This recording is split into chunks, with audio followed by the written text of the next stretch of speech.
Greetings, fair views. I, thy humble feline, dost bring thee wondrous philosophy facts to brighten thy day. Shall we commence?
Hello, but dudes, welcome on in as well. Hello, it's already Friday. Time passes so fast, and it really towards the end of December as it is. That's crazy to me. I hope the audio is okay for you. If it isn't, please do let me know. Like if the music's too loud, if it's a bit too soft, or anything, just let me know, yeah? Okay, before I get started on any other yapping, I just wanted to do due diligence. Welcome and thank you for coming to my stream. Okay, you said that the mic's a bit soft, is it? Okay, is this better? Is this better? Okay, while you respond to that, welcome to my stream. Just note that this stream, as with all my other streams, are part of a UBC research study about the VTubing community. So while today's content may not be related to the research topic, you will share with me via the chat. You consider as consenting to participating in the study, okay? So anything in the chat plus the regular live stream will be used as research data. If you don't want to be a bit louder, the mic. Is this better? It's actually louder than I usually put it, so it's a lot louder than I usually put it. So maybe I should reduce the volume of the music instead.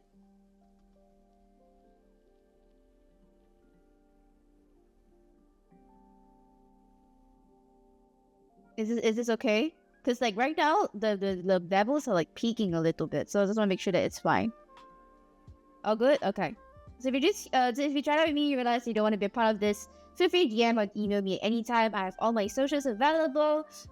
If you want to chat but you also don't want to be part of research study, that's fine too. Just do let me know so I can take care of your username and remove you from the final data collation.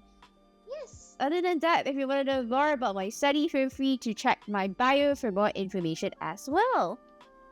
So that's pretty much the disclaimer I have to put every single time. Honestly, I don't lie. After doing this for 3 months, kind of sick of having to read it all the time. I knew I would get sick of it, but I didn't expect it to be for me to get sick of it so quickly. But you know what? That's fine. I have to do my due diligence. That's how things go, right? Alright, so today we are going to sew on buttons for my finished knitted sweater. I will show you guys in a bit. I'm really excited about it. I think it turned out so well. It looks so pretty. And I'll probably talk myself through the reflection of how I felt doing this knit. Aside from that, I will just a few announcements before I get started. I will be on break for the next 2 weeks. So what does that mean? I will not be streaming for the next 2 weeks on Twitch at all. No streamings for me, but there will be shots posted on almost every day of the week except for Sundays. And Wednesdays and Fridays, I will be uploading VODs from the previous streams that I had, because I haven't managed to get through all of them. I was busy clearing up the shots for this coming season, so this coming vacation. So I am working on the VODs as we speak. Those take a little bit longer, so I'll be uploading them on Wednesdays and Fridays at the same time as usual streams will be on. So if you want to watch any of those, you can head down to YouTube. It's going to be uploaded there. So yeah, this is something that for you guys to have, like, to keep you guys company during the holiday season if you get bored. And then I'll be back in 2 weeks. Whoa, it's already, yes. I'm really excited about it. I'm really excited about it. To be frank, I haven't had a break since I started VTubing, and as y'all probably have know, like, VTubing is a lot of work. Like the debut and everything, it's a lot of work. So I haven't had time to like rest instead. So I'm really looking forward to this rest coming up. I'm also hoping to use the break to think about like what I want to do for like the next few months. Obviously, continuing ACNH will be on the agenda, purely because, we actually are racing towards it because of the update, right? The January update for Animal Crossing. I'm really excited about that, but I don't think I'm at a very good enough position just yet to get the new update fully. Does that make sense? So I'm a little bit anxious, but at the same time, I'm just like, you know what? Heck care. You know, ACNH is supposed to be about relaxation and working in a relaxed time. So like, honestly, I think I'm good where I am now. I'll probably, based on like my schedule, I'll most likely still be streaming on Wednesdays and Fridays. I'm not too sure about that, so I will update for you guys in the new year as well about it. So this is something to take note if you want to like see like what streams. If you have any suggestions on like what days that you prefer, do let me know as well. I'm more than happy to listen to that. And see how I could work with my schedule for it. Other than that, is there anything else? Let me think. Wait, sorry, I dropped something. Give me a minute. Okay, there we go. Okay. Yeah, I think there isn't anything else. I think that's all for now. So shall we move on over to our southern sewing time? After finishing the sweater, because honestly, I feel like doing the buttons is probably gonna take like it's probably gonna take like really quickly. So I am planning on also patching up a bag that I broke. And yeah, because I need to pass, because like I mentioned, right, I'm visiting family, so like I have to pass the bag back to my family member, and I broke it, so I have to fix it. So we will do that too. But as you can tell, here is the sweater. I'm using a different camera lens today, just so that it's easier to like zoom in and out. The other one was a 50mm, so it's like really like fixed cut, and I can't really do anything about that. If you're wondering, yes, I did injure my finger. Don't worry about it. It's a small cut. It's not big. This is an MR. Look at that. It's so cute, isn't it? Can you see it? Can you see it? Oh. Look at that cinema. Yeah. I cut myself while trimming my nails. But it's a small cut. It'll be fine. I just covered it up because I didn't want you guys to see the blood. So yeah, here is the sweater. As you can tell, it's like flat because I have washed and blocked it. If you're wondering what blocking is, basically when you're done with knitting something, you have to block it out. So what that means is that when you wash it in water, you lay it on a flat surface, and then you basically arrange it out to kind of like basically get it like the stitches set up and neat and all that. And that's basically what blocking is. It basically look nice. It doesn't look like bulky and stuff, as you can see like in the pictures that I probably have shown on social media as well. You can tell that I'm not super perfect with my blocking. I know some people who are really, really like precise with the way they block, because like for instance, like you see this wavy ass thing here. That this could have been fixed with blocking, but like I'm too lazy to actually like go in with a ruler and like, you know, fit it out, because like To be honest, I think blocking for the first time makes sense, especially if you're like putting on like appliques like buttons and stuff. But to be very honest, after wearing it for countless times, you have to wash it, right? And then you have to block it again. And as somebody who has experienced living in a humid condition, like humid climate with like knits, it's not practical. It's not practical to constantly block your outfits. I don't even have that much space in my room for that. So yeah, this is my little rant against blocking, because I feel like blocking the first time makes sense, but like blocking it every single damn time when you wash it. Imagine being in a humid country, you probably have to wash your knit like once every week if you wear it every week. It's just not practical. So yeah, but like this is basically the sweater. I'm gonna zoom out a little bit so you can see. Look at that. You're gonna see my iPad and everything else, but like look at that. Look at how cute that is. And then there's like a little like rim at the end with like butterflies and the rim at the end. I really love this pattern. I think it's one of the most raw detailed patterns I actually did. Then this is the back. It's pretty, right? This is the back. Look at that. I made it small, so actually this is good. It's quite small. As you can tell, like there's stuff like that too. So you can see that this is where I knotted like let me zoom it out real quick. So you can see that it's like a knot from like merging the two things together. So I can trim this off with like a bit of this, right? So what I usually do when I see stuff like that is like I will just trim off like the excess, and then I will use a crochet hook. Let me pick out the crochet hook real quick. So here it is. This is like a random crochet hook, and then you reach into the back of the knit with like the crochet hook right here. You can reach it. Oh, there's a hair here in the back of the knit, and then like you just like pull it through, just to hide it inside, so that like neatens it up, and like no one can actually see what it looks like.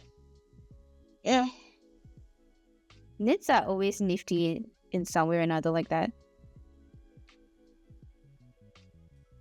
There you go. Come on, baby. No, it's not going in. Why not? It refuses to go in. Wait, let me figure this out. Sometimes poking it through so it works. There we go. There we go. And now that's like even out, and you can't like see it anymore. But yeah. Okay. So today we are working with buttons that I have found. So the thing about it is that I travel quite a bit, right?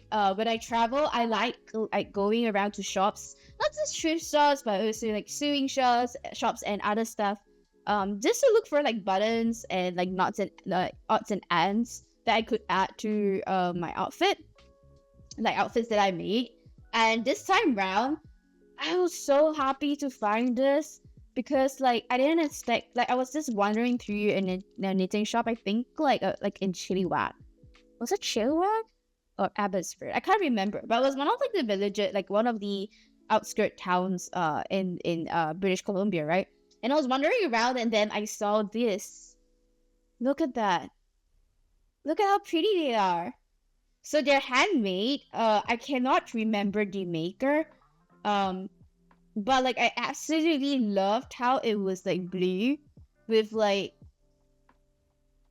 I guess beige painted flowers. I actually think that this was that's the original color of the wood, and then it is like dunked it in purple and like blue.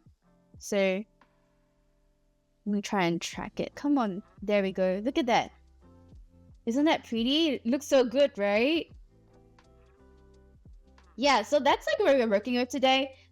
We're basically going to let me just zoom this back out. What we're gonna do is that we are going to basically align. So when I'm knitting this, right, you're wondering like how do they even get holes in it? So as you can see, there's like holes here. Can you see that there are holes here? So these are knitted into the actual garment. So when I am actually knitting out like the what do you call this? The lining? I forget what this is called. Suddenly the word evades me. But basically, when you're knitting this part of the sweater, you basically also include like the buttonholes, so that when you have like your buttons sewn on, you can just like, you know, put it through like that and you'll show up. See that? Right? So the buttons are like the holes are sewn in. So what I need to do is basically align them according to it's basically knitting 101. Honestly, you gotta give thanks to like the people that are really smart. And the thing about it is interesting because like even for making a buttonhole like that, there are like countless tutorials and different ways to do it. The one I'm using right now, I can't remember what was the name of the method, but it was actually done by somebody, recommended by somebody on Reddit. So I was on Reddit, knitting Reddit the other day, and I was looking around for buttonholes because there are many issues with buttonholes in general. Some like the simplest way is when you're knitting, you drop a stitch and then it creates like a hole. But that generally causes like a buttonhole to get even looser over time, which makes it not very sturdy. So the problem with buttonholes is that it either gets like wonky out of shape or gets too big, or like it just doesn't hold its overall shape. So to remedy that, many people have actually came out with tutorials on how they think is the best way to make buttonholes. And I found one which I thought like that a lot of people gave raving reviews for, because basically they addressed a few issues with existing buttonhole has, and then like basically replicated it, like reconfigured it to make it like sturdy and fit it. And when I saw it, I was like, god damn, I gotta try this. And so far I liked how it looked. It's like it's not too big that it will lose the button, like if it, like, you know, those like too big that it falls out, but it's also not too small, too tight that it can't go through, which I really love. And I also do like how it's not very visible, so you can't really see it when you are just like wearing it like that, but then when you put it through, it's gonna be a really nice like design. So what we're gonna do is we're literally going to just like line up like the buttons.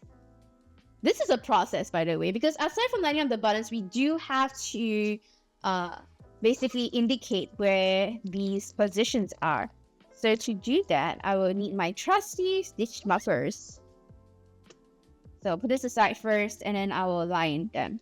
Generally, like I feel like buttons have like very different like shapes and styles. So I'm just gonna pick like a few that I think will look well together. Like you see how this button and this button is different? I don't know if you can see that. Like for instance, this one. Like you can see the holes of the... Let me just zoom that in. There's so much to talk about when it comes to buttons. Okay. So like you see this one, the flowers are... Where is my... I should have just used my crochet hook for this. I might just use a pan instead. Maybe a pan might be better. Okay. So you can see for this one, there's like... The flowers are on like... You can see the full flowers, and then the buttonholes are like opposite sides of the button of the flower. And then you see this one, that is basically the two holes are on the flowers itself. And if you put them together like that, it wouldn't make any more sense, because like it doesn't look that nice if like you see like how the flowers are, like if I were to align them by the holes, the flowers wouldn't look as nice. It wouldn't look uniform at all, right?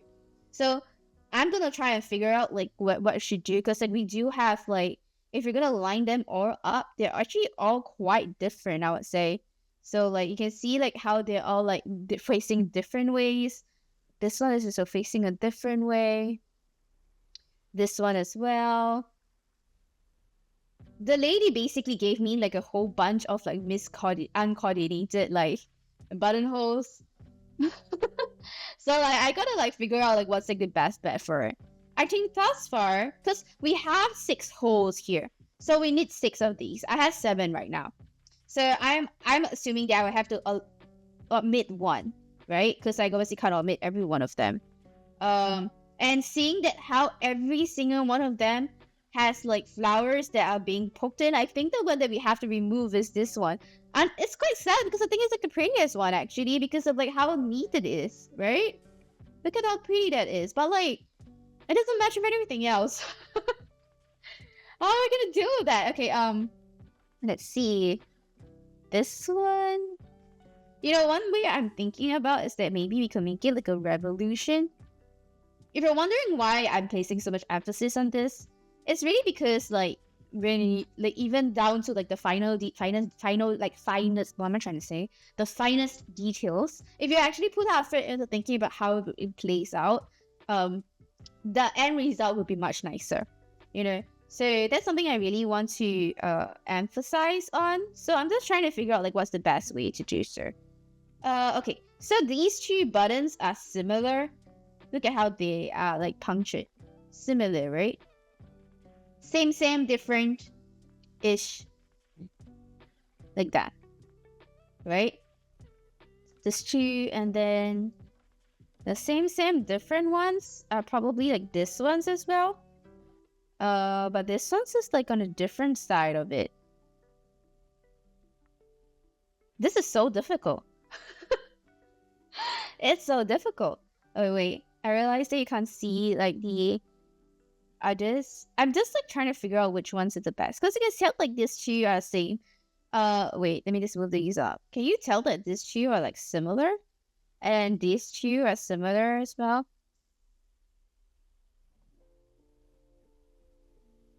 So this is not very helpful.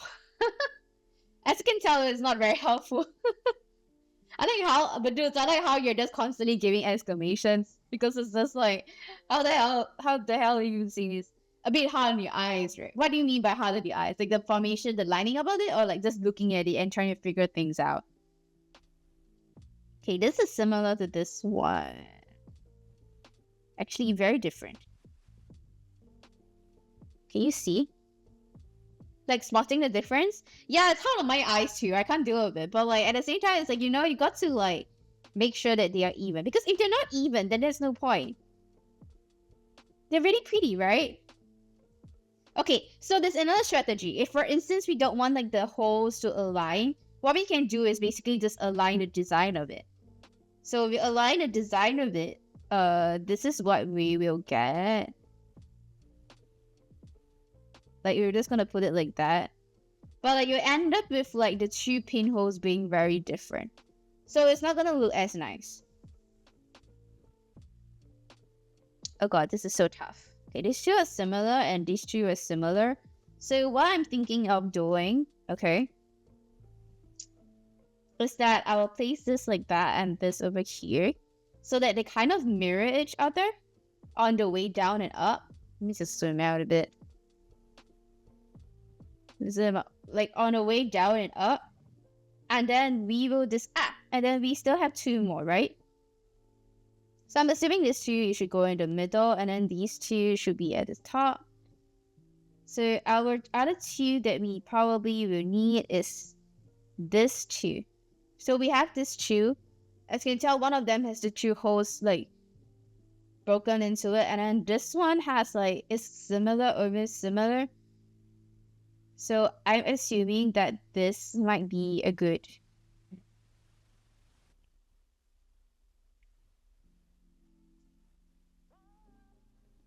Lemma said that like 5 times already. Even though like saying the AI thingy that was like, you should not say that, and then like she's like, no, I'm gonna continue keep saying that. Yeah. And oh wait. So this is the plan that we have so far. What do we think about it?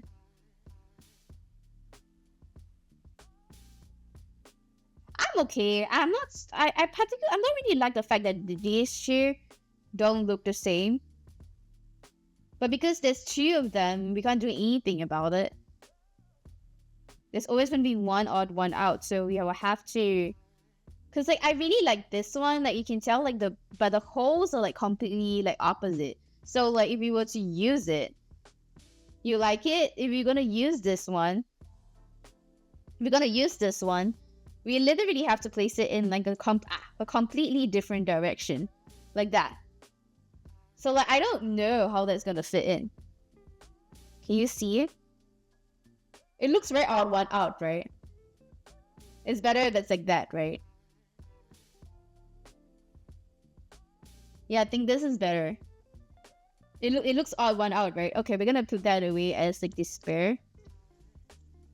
Okay, this looks better. Let's like try and see how we can rearrange it. to make it look better as well. My stance is that maybe we can put like the two similar looking ones like in the middle, and then we have like, so it looks like the flowers are like transitioning. Does that make sense? Is this better? Actually, I don't mind this. Or, okay, another way we can do it is we can make it like that. Like that.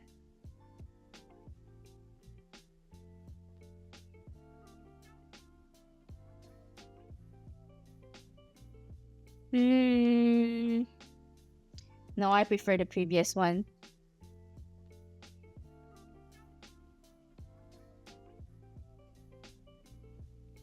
Like that. I think this is not too bad, actually. This is pretty nice by my standards, honestly.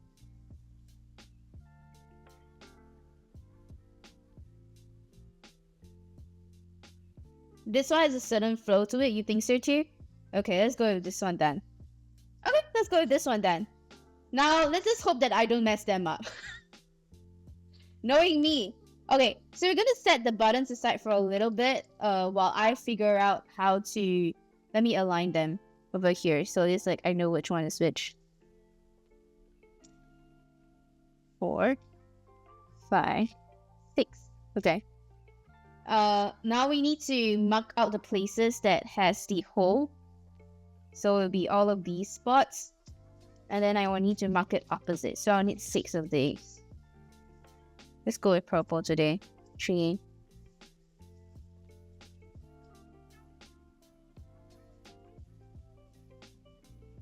Six. Okay.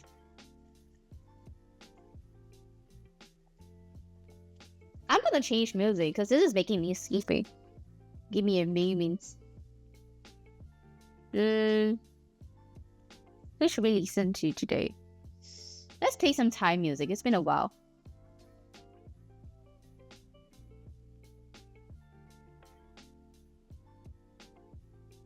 What? Okay, so we're gonna see how this works out. So all of the holes here are on the what do you call that?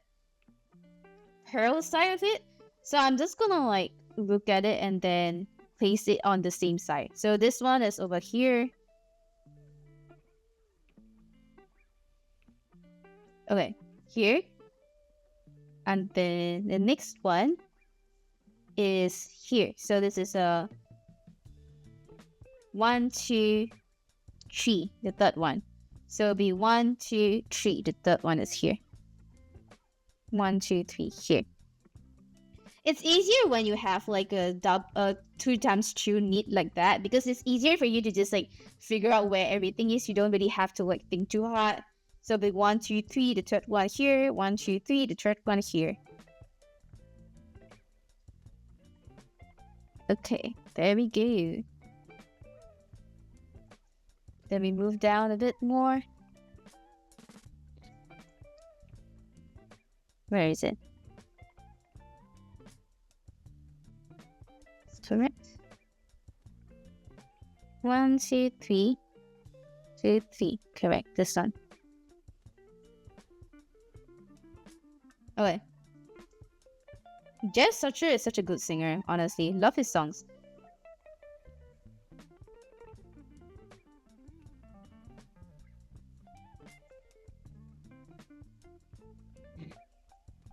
Okay.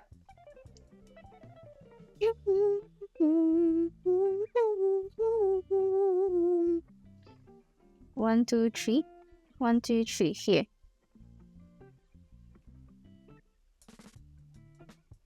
So the dudes, how has your day been? Hope you have been doing well.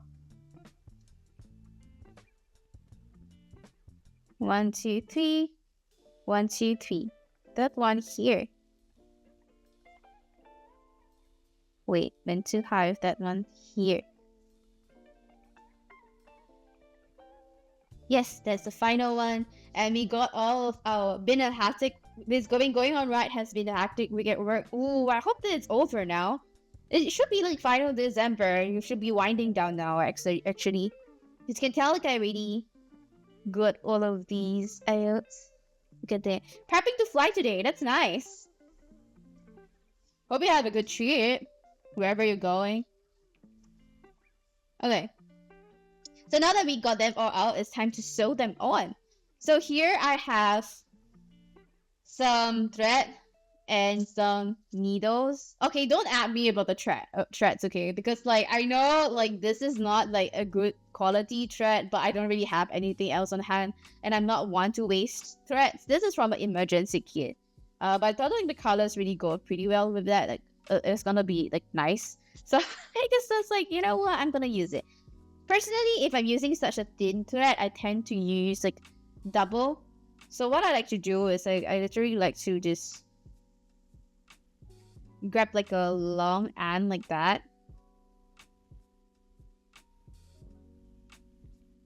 And then snip it off. But if you're thinking that, oh, I'm gonna tie the ends, right? No, I'm not. I have a trick, okay? This is my favorite way of doing like sewing without having to put in like the threads. Let me just see if I can zoom in real. I need a better camera. This camera is like 180p. So as you can tell, it's not super clear. But like I hope that it's clear enough. So you can see like I folded it into two. Now I'm gonna pick out a needle. I have some needles jutting out here for some reason. Let me just pull that out real quick.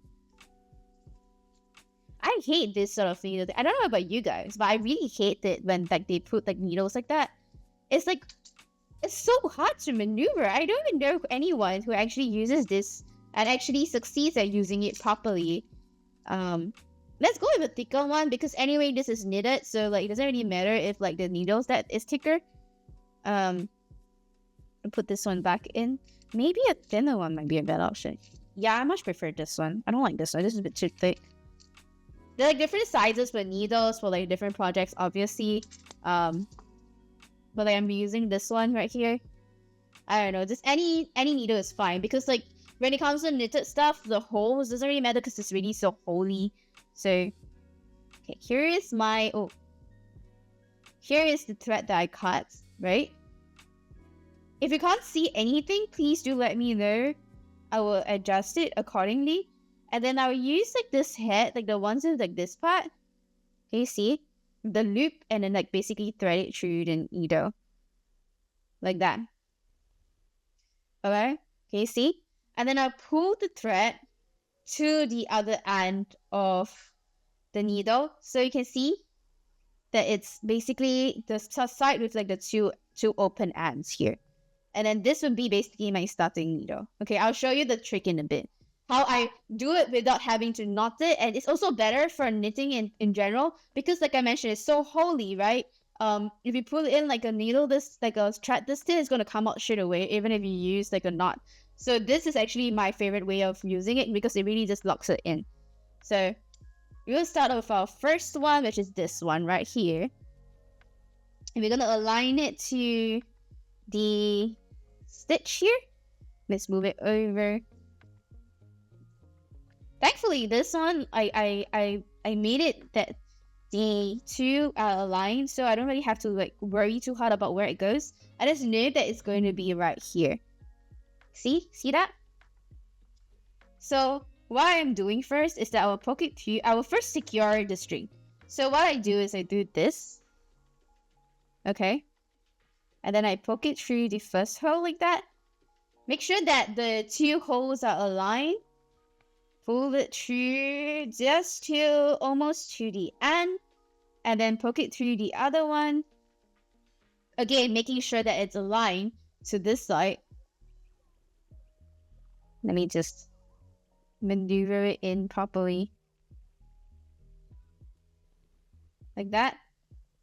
And then you remember that little hook that we have like at the beginning? And now it's at the back, right? We're going to pull it through. So we're just going to like, oh, I lost my thread. No! Okay, we're going to do that again. So that happens. Well, this is a very good way of knotting, it tends to come out because obviously you're on the open-ended side of it. So you just pull it through again. Easy peasy. Align it. Poke it through. That. And then bring it down the same way. Make sure that it's aligned. And then find that loop. Can you see the loop? And then basically put the loop through it.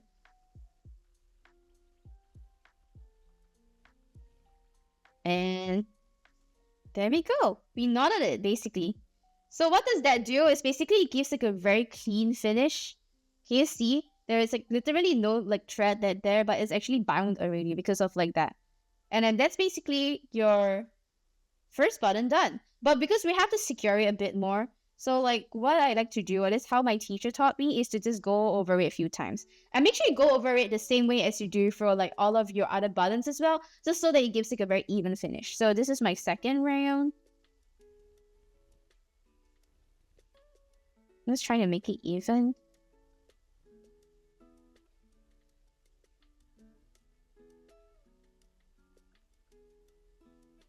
Probably gonna go with like 3 or 4 times. Let's go another one more round, because I like it like having a little bit of thickness to show that the thread is there. Like that. There we go.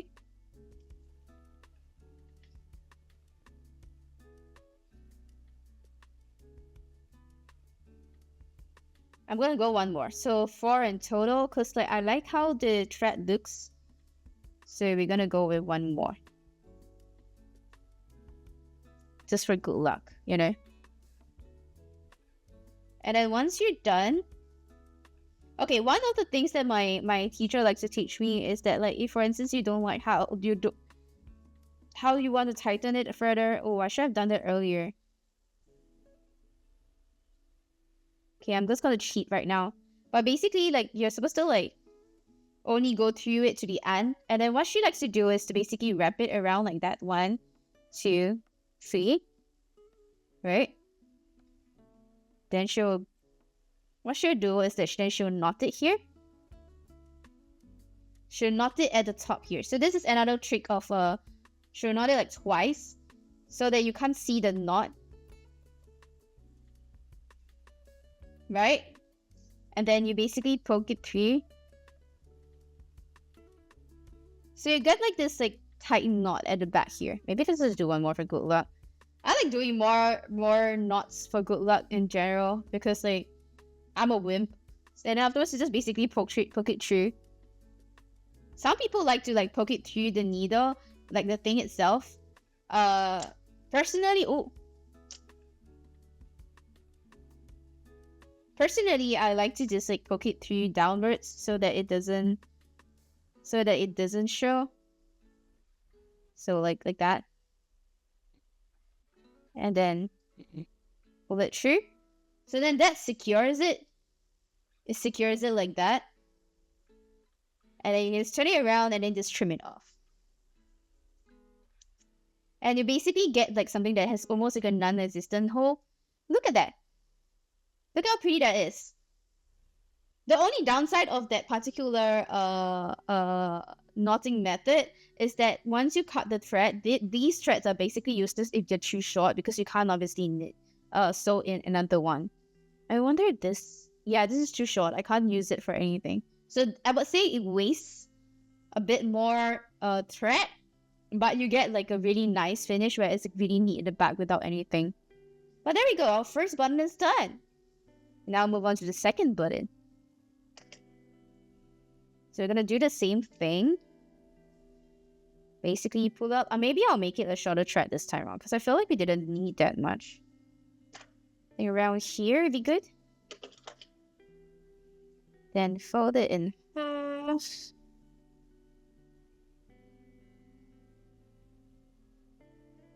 Fold it in half, like that. There we go.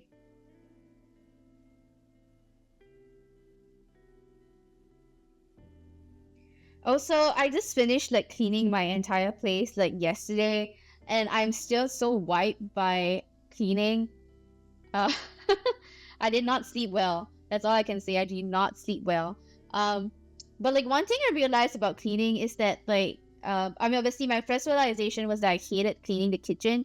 My second realization is that I actually absolutely like why okay. My second realization is that I dropped too much hair. You're probably wondering like, hello, what do you mean? Okay, so I have long hair, right? And yeah. Oh dear, that ain't great. Yeah, it's not great. Like, I was like cleaning out the vacuum cleaner like yesterday. And like, kid you not, there was like this huge, it's basically a young ball worth of hair stuck inside the vacuum cleaner. And I was just like, when did I even drop that much hair? I literally just like vacuumed the place like 2 weeks ago. Okay, fine. It was supposed to be. Supposedly I usually vacuum in 1 week. It's just that I have so much work that I couldn't vacuum it for 2 weeks. So don't mind me. I usually vacuum it for 1 week, every 1 week. So like 2 weeks with that amount of hair is crazy to me. Okay, I'm just like, where did this hair come from? Why did it drop off my head? Why do I still have hair? Like, the amount of hair in the vacuum cleaner does not justify the amount of hair that is left on my head currently. So I'm just a little bit like bewildered and also a little bit worried. No, man, I don't know. Okay, this is the third one. So should we just here? The second, third, here's the whole third one here. Yeah, so I'm just like thinking myself like, what the fuck happened? Why do I have so much hair? Why am I dropping so much hair? And like, what am I gonna do to recover all that hair? That's like my question currently. How am I supposed to recover all the hair that I've lost? You know? And I don't even know, like, what do you mean I still have hair left on my head after all of that? I guess that's a blessing, right? That you still have hair left. But at the same time, I'm just really worried right now because it's just like, okay, wait, go.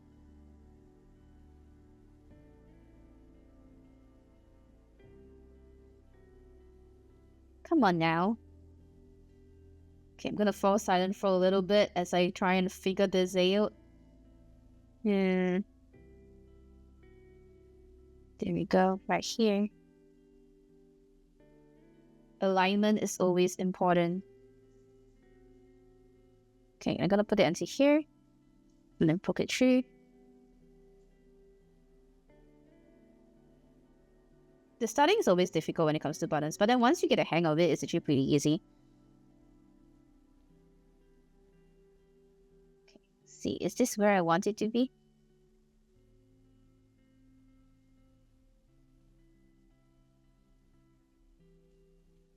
Is that where I want it to be? Yes! Okay, amazing.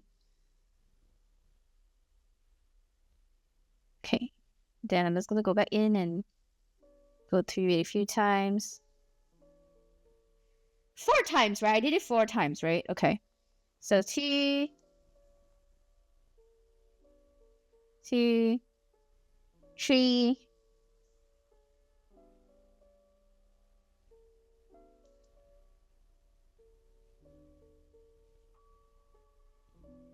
and then 1 more time. Wait, did I go 3? I went 4 times. I can't remember. If only. I think it's 3 times. Well, I went for 4 times because like I knew I went 4 times. Because I was like 4 for good luck, right? And the last one, I will not go through all the way. I will just poke it through the hole here, and you can see it. It's coming out like that, right? Wait. So that happens when you try to shot. Okay, that's normal. Then let me just put it back in.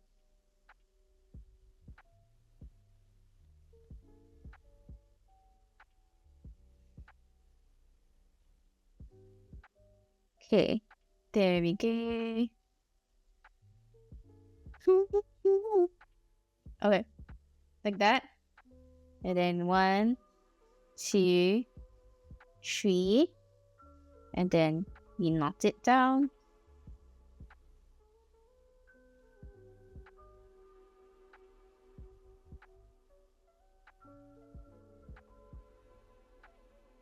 tree.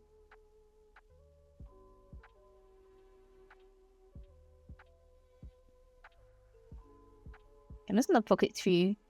Take the button itself to secure it better.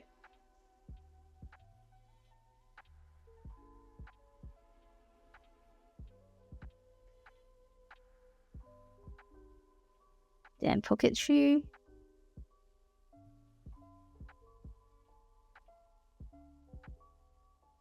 And we're done. Same state. There we go. Second button's in. There we go. Now we move on to the third one. Just gonna repeat it the same for like the rest of it. Step, step. Step, step indeed. Okay. So here we are. What's the thread? Yeah, but apparently they say that dropping that much hair is actually a common occurrence. So I'm a bit like confused. We're zooming today. We truly are. We still have something else to clear actually. Okay, I think this should be enough. But I think while I'm doing this, I'm just gonna do a bit of reflection about my VTubing journey thus far. In a sense, we are actually midway through. But how many? Let me see. How many are we on now? We should be on 28 now. Yeah, I think we're on 28. We are left with 28 streams. Before the conclusion of this project, and I think this is like a pretty good I want to call it a midway point because it's not exactly midway yet. But as like preliminary midway, right? Because like we still obviously about taking 2 weeks off, and then like next year is already January. So I like to consider this like a good midway point. Reflections about my VTubing journey. Okay, let me just like think about it while I sew on the next button. It is 1, 2, 3. This one. Okay. I think honestly, okay. So I only technically started VTubing like 3 months ago, right? And I honestly came into it with like zero expectations whatsoever. Purely because obviously I started this off as a research project, and it still is a research project, right? I wasn't expecting to get anywhere with it in the sense of like I wasn't expecting people to be interested in the stuff that I was making, and all that things, all that's like and like basically me talking. I didn't expect people to be interested in any of that. So like seeing that in more recent weeks, like people have been coming in, talking to me, showing interest in like what I do. I think that's like so miraculous. Like it's unbelievable to me that like people are interested in like what I'm doing and like coming to chat with me and have fun with me. Like in real life, I honestly think that I'm not very interesting. Wait, let me rephrase that. I think I have interests, but like I don't think I'm an interesting person to talk to. Does that make sense? So like going to this, I remember when I first started this out, I was talking to Niles obviously, and I was asking Niles like, do you even think that people will be interested in like what I have to show and everything? I mean, I know I'm doing this to experience how it's like to be a VTuber, and also get a chance to talk to more people in the community. I'll get to that in a bit because I realized something during these 3 months about that. But like when I was talking to Niles, I was just thinking to myself like, I'm really sure that VTubing, like people will be interested in what I have to say and what I'm gonna do as VTubing, you know. I don't know if like this amount of effort that I'm putting into it will pay off, you know, in a way that matters. When I mean like the way that matters, obviously when people go into VTubing, they want to have an audience, they want people to listen to them talk and all that stuff, right? And I I mean, obviously that's normal because that's what VTubers do. They're entertainers. So I didn't know if I would be entertaining or interesting enough to succeed. I wouldn't even call it succeed, just be a VTuber even. But then Niles was telling me like, oh, just try it out because anyway, this is a research. You're supposed to experience what it's like to be a VTuber, and even if that includes like facing these challenges of feeling like you're not interesting enough or that people are not gonna listen to you and everything, so that's gonna be part of the process, right? So I'm basically the experiment itself. So when I started this, I really didn't know how it was gonna go. I just knew that I'm gonna put my best into it. Basically designing obviously Kilo like me, and like designing my avatar, like doing everything, starting socials and all that stuff. And I can tell you it was hell. I'm gonna be frank with you. I don't use social media to this extent on the daily. So to me, it is very taxing because going from like 1 to suddenly 8 social media platforms is a lot. And the thing about it is every single social media platform has a different algorithm. And that has been very difficult to navigate, especially for someone who is so new to all of these, not just as a VTuber, but also as a person. So it's just like, goddamn, I don't know what I just got myself into. But like as I pushed myself through it, I started finding myself having fun with it. Like I actually do look forward. Look, I don't like editing. Okay, I'm gonna be honest with you. I know how to edit. I don't like doing it. So I try my best not to do things or avoid like editing stuff in my daily life. That's why I don't really do shorts or contents or anything. Because I just don't think that that's my calling. And I just think that sitting down at the my idea of fun isn't sitting down at a desk and staring at the editing software trying to figure out transitions and stuff. Okay, my idea of fun is sitting at the desk. My idea of fun is sitting at the desk staring at a blank Word document and trying to figure out the best descriptive words to describe what I'm trying to say. Okay, I know that doesn't sound that funny. I realize that as I'm saying it that they're both very similar. No, but yes, I much prefer thinking and writing out my like words instead of actually looking at software and figuring out how to do like things. So like okay, so we have 3 buttons down, then we're going on to the 4th one. So where was I with this? So yeah, I don't like editing. But obviously because of being a VTuber and having to like put the awareness out in the world that I am a VTuber, this is my character, this is who I am. Means that I have to actively be on where are my buttons? Sorry, give me a moment. Here. Okay. Is it correct? Let me just like pin them together so that it'll be clearer for me. I'll pick up the story in a bit. Just give me a big minute to like figure out my shit. There you go. Okay, yeah. These 3 are correct. This one is here. Yeah.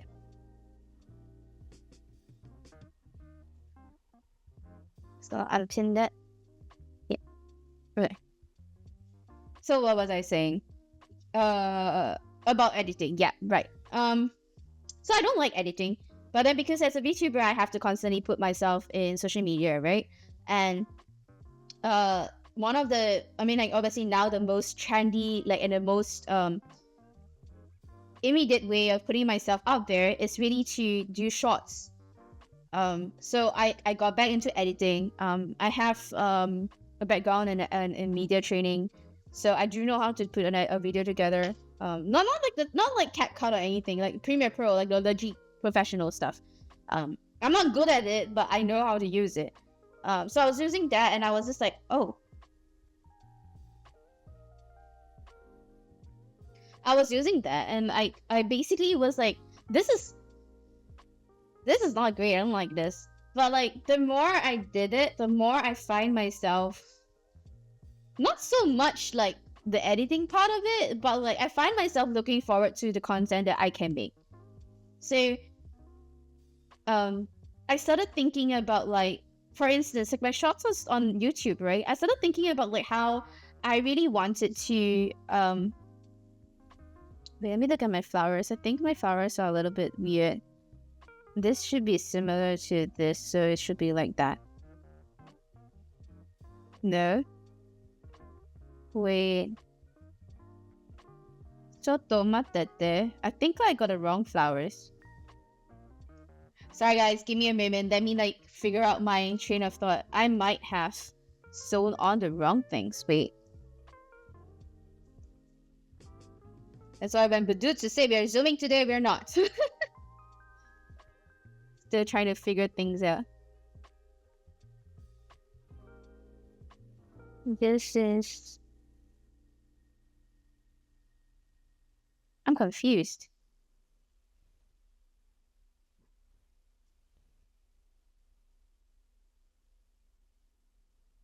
Okay, these two are similar, right? Wait, I'm like, can you let me just zoom out? That show you. We were nearly there, yes. But as usual, Kilo always messes up. What's new, right? Trying to figure out like the holes and like where I'm gone wrong. This is...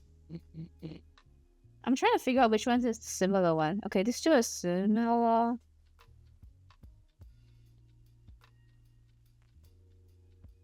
Wait, where was the one that was similar to the one on top? I'm confused now. So this is here.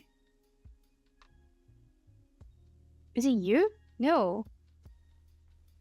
Is it you? No.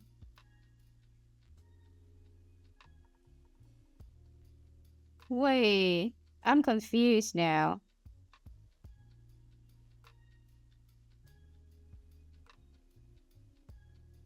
Oh! Oh, okay, I see. These two are similar. So actually one of them should have been here. Okay.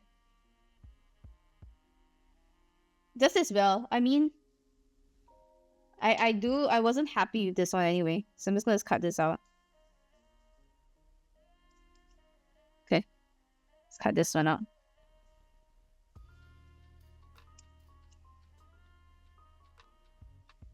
It's actually easy to cut it out. Just make sure that you don't cut your own sweater.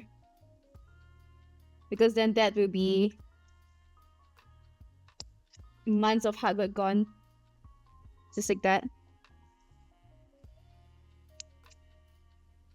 Sorry, my head is like in the frame. My bad. There we go.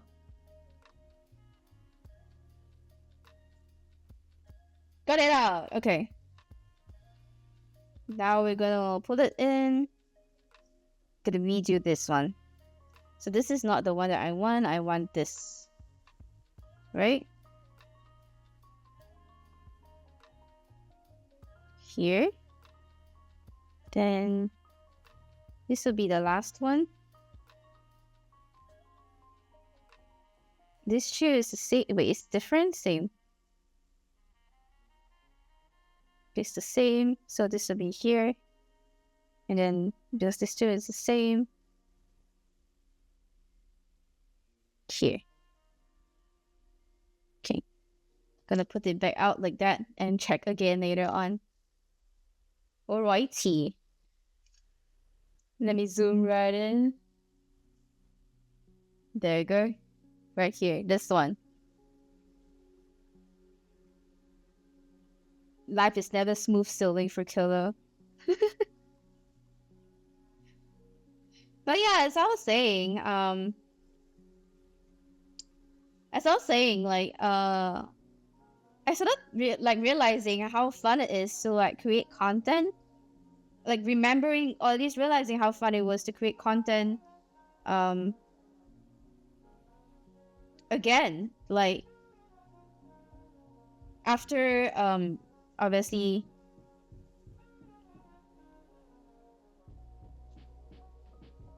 because obviously like I have to remind people of, okay, I'm trying to like piece my words together. This has like made me lose my mind a little bit, so just give me a moment to find my mind back. But yeah, I think like what really made me feel the most happy is just the fact that like I managed to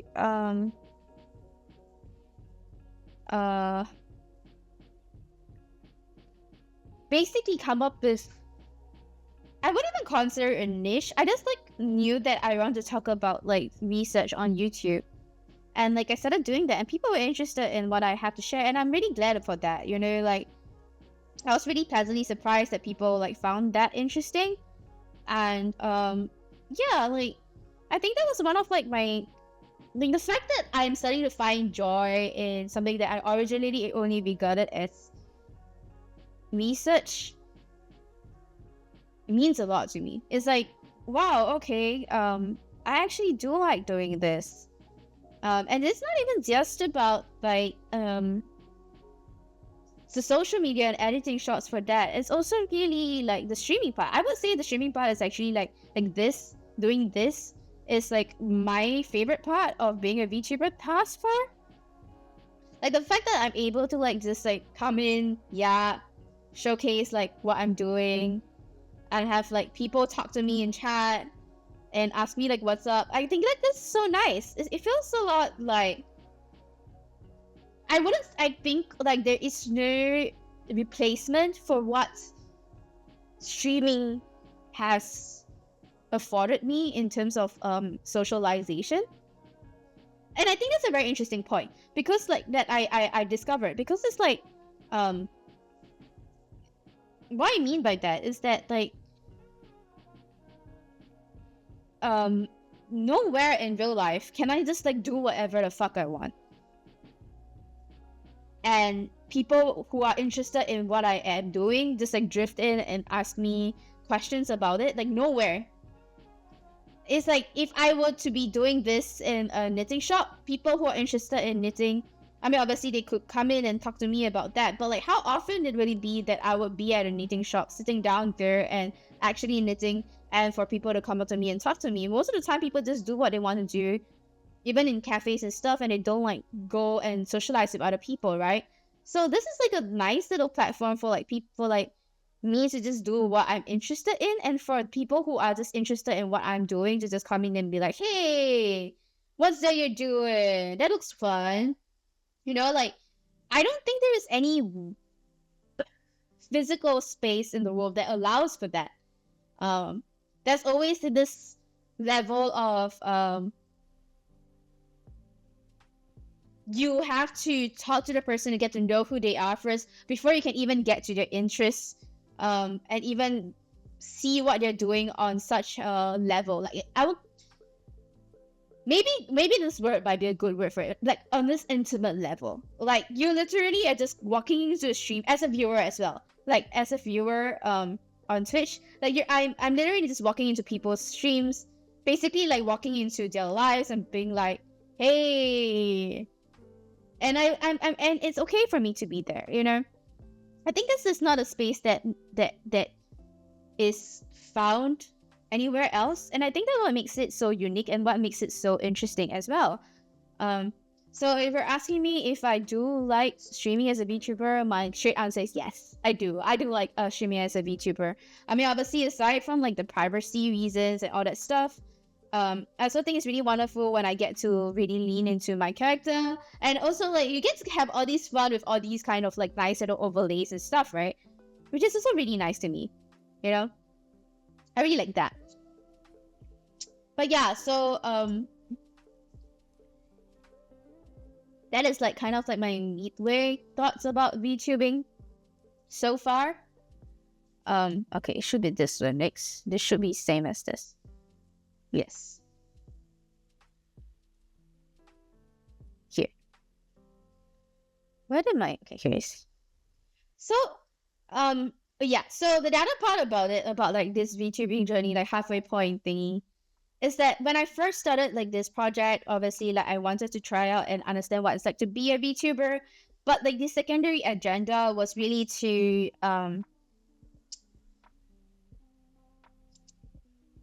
was really to, what was the word for it? It's really to,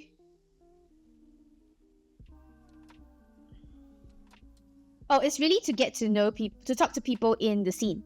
So what I mean by that is that, like not like in terms of like, oh, come join my, like, I mean, collaborations it will be fun to like look at as well. But like primary objective is to basically talk to people in the scene, either through like interviews or like casual conversations on social media. So get to know what they think about the community itself. The VTubing community, how they view VTubing, why they like VTubing, why they do it themselves, all that kind of stuff, right? At first I thought that becoming a VTuber will automatically allow me into those spaces. No. That's the straight answer, no. It feels a lot like everyone is their own island, and in order to be able to get into these spaces, you have to, like, again, being a VTuber is a very active process. You have to be actively, sorry, give me a minute, the music is like disrupting it.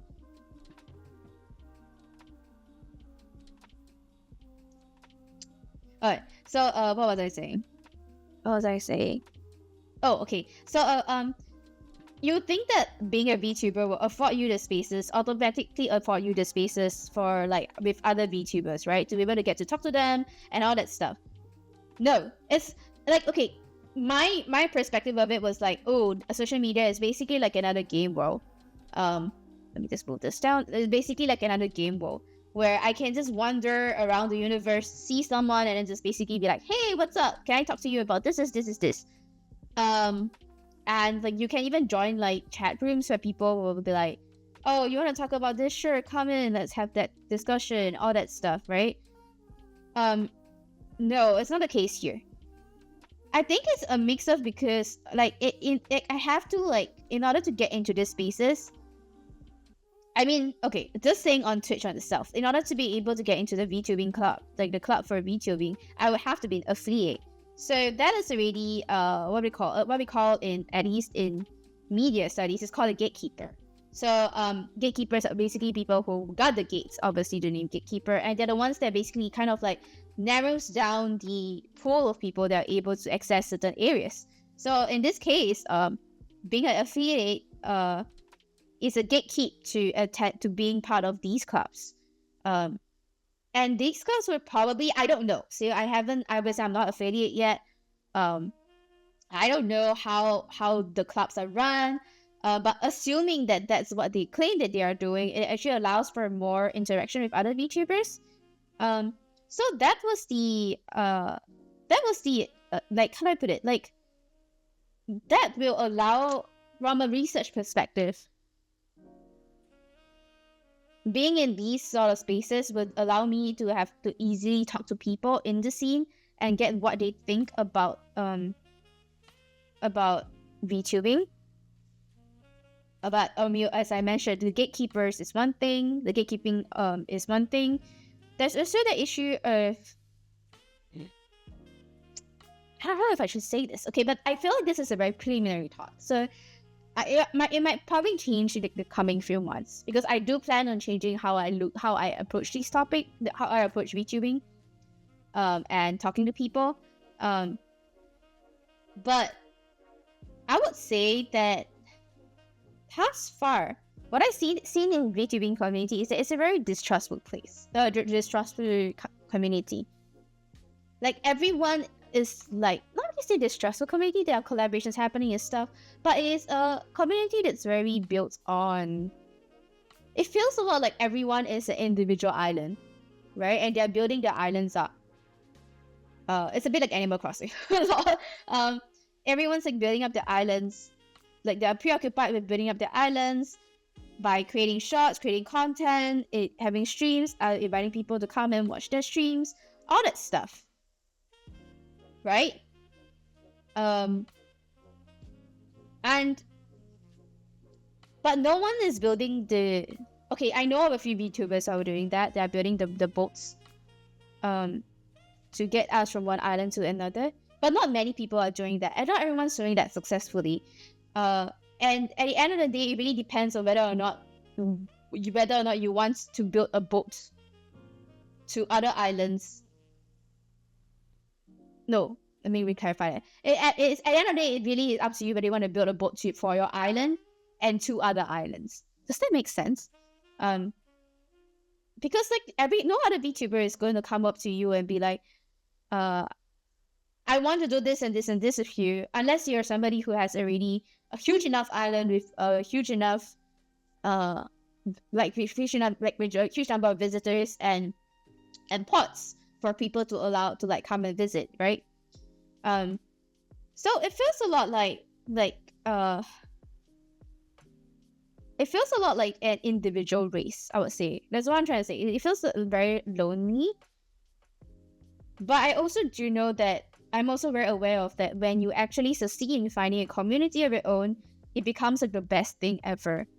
Obviously not everyone can achieve that. And I don't assume that I think that I would, but it's just an interesting observation that I have. That the community isn't as easy to get to as I thought it would be at the very beginning of this research study. Yeah, just thought like that was something very interesting to me. How I feel about it, how like it will play into understanding subcultural spaces like this, not yet certain. Is this an observation, obviously? Whether or not like it will end up into anything at the end is still obviously a question for later. Not right now, because I'm on my break soon.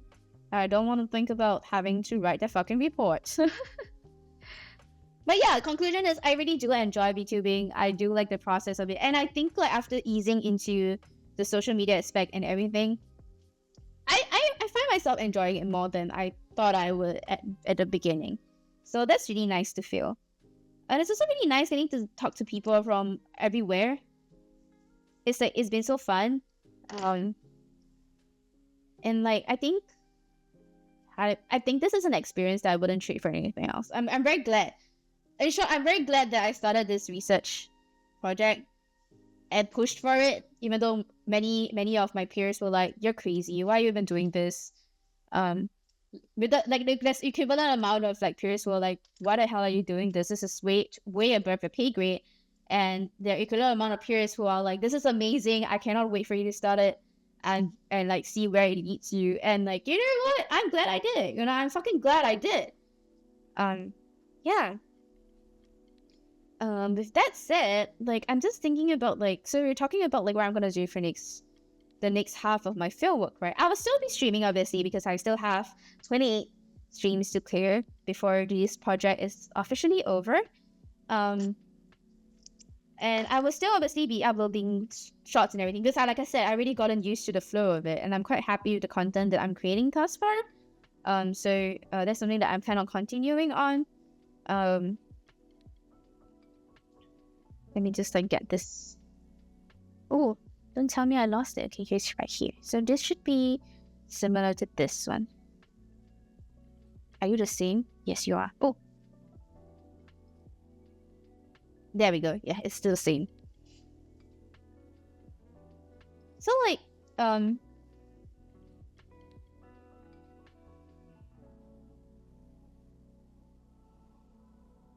it annoys me that some of these are not aligned. It's like they look aligned, but they don't look aligned. Does that make sense? Okay, there's next 6. Okay. You are here.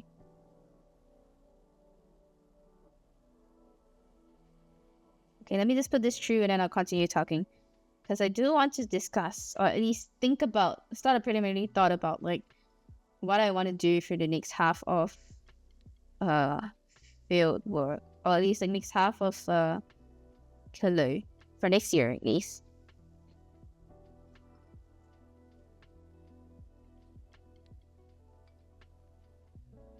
Okay, there we go.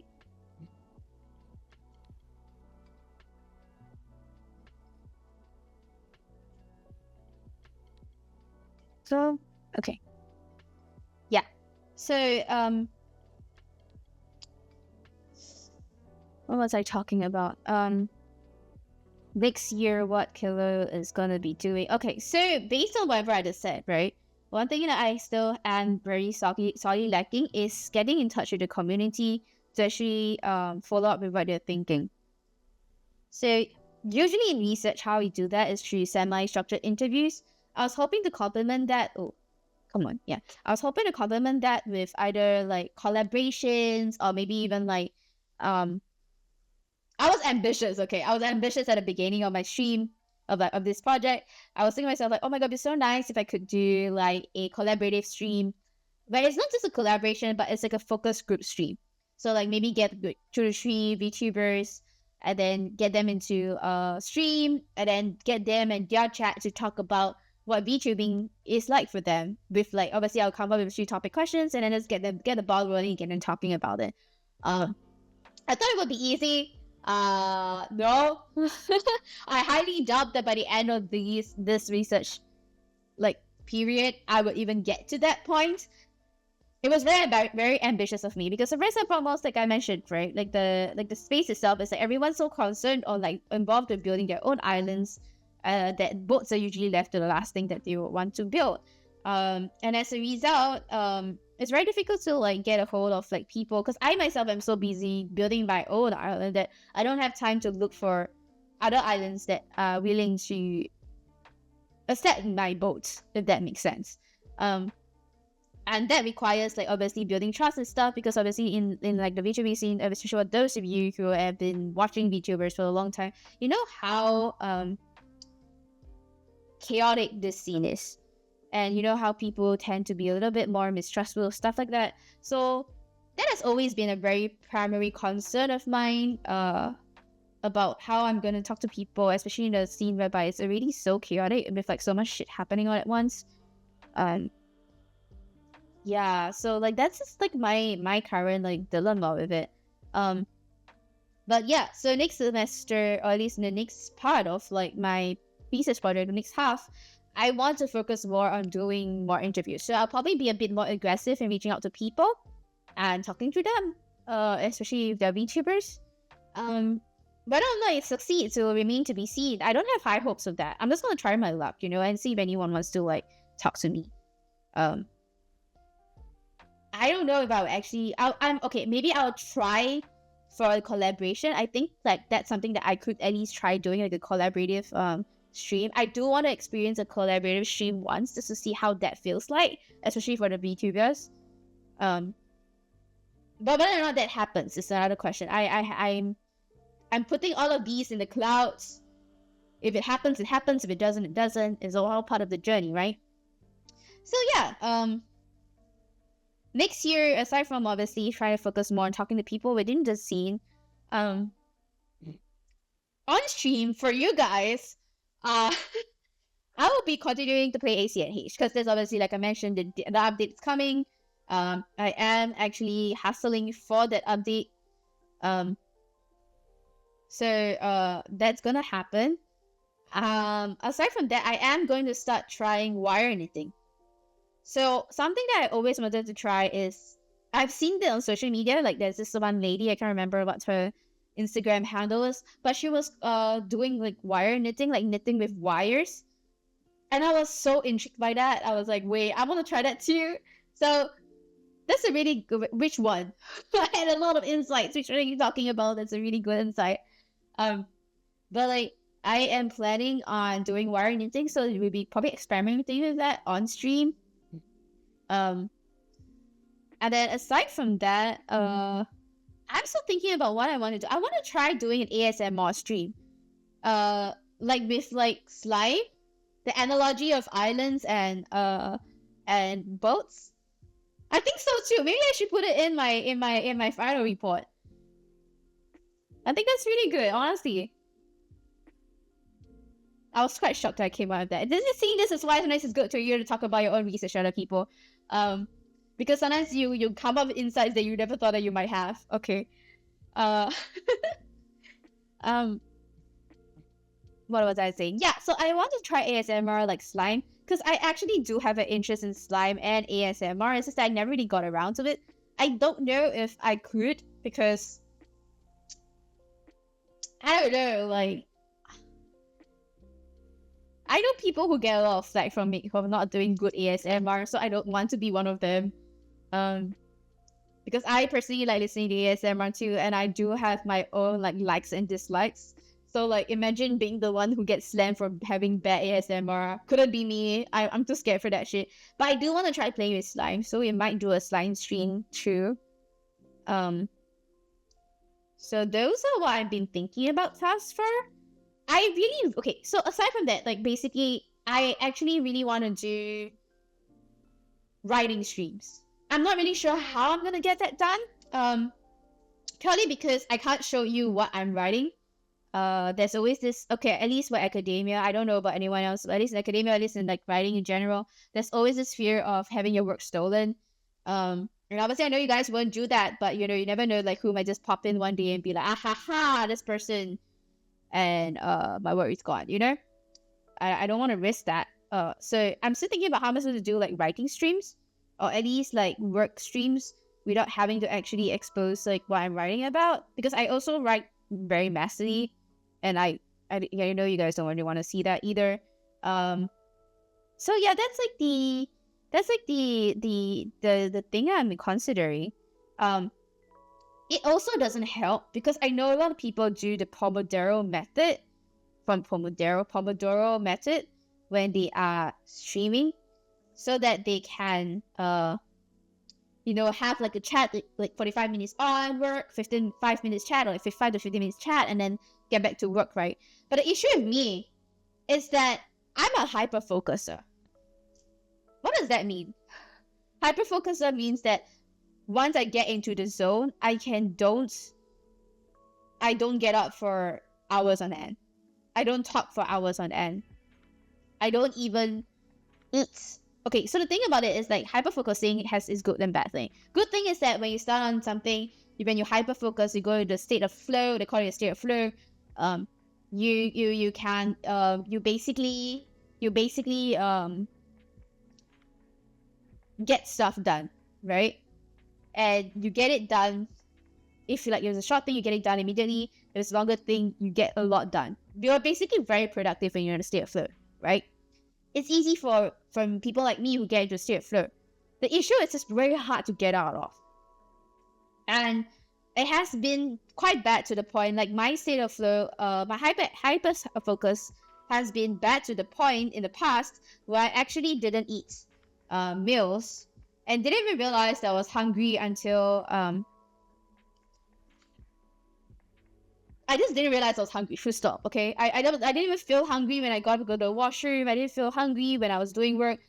Even when it was dinner time and dinner time passed, and I still wasn't hungry until like I was like, okay, I'm done for the day. And then when I got up and I saw the timing is already like late, and I haven't ate, and then suddenly like whoosh.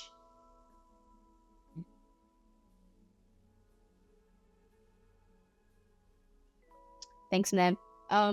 But like suddenly I would stand up and like whoosh, wow, I'm so hungry suddenly. And then like I will feel faint and I'll be shaking, and it's just because I just didn't eat because I was so hyper focused on what I was doing.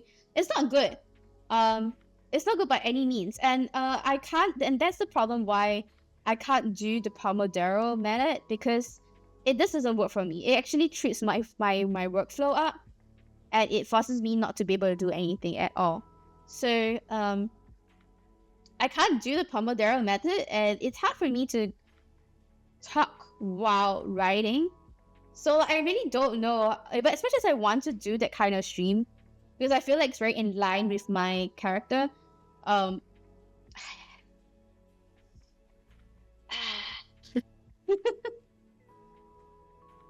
don't know if like I could pull it off, you know. It might end up with just a silent stream because like I will just be so focused that I will forget to like talk to any of you, and that's gonna be bad. So yeah, but I really want to try doing something in relation to productivity. I think that'll be fun. Yeah. Okay. Oh. And with that,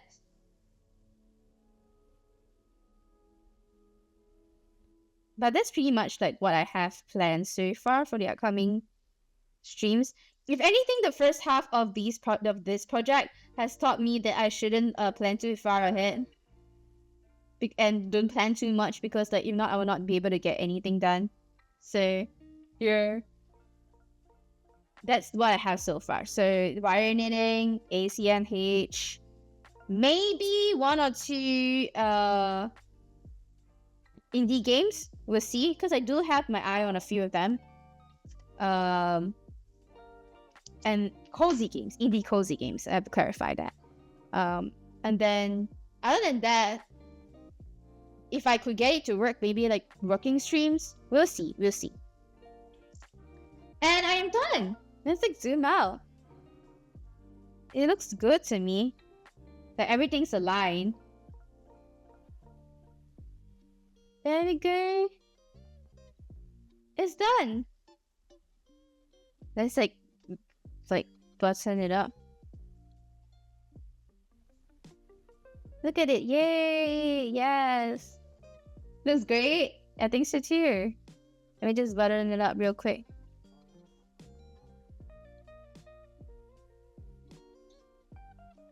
Look at how cute is it.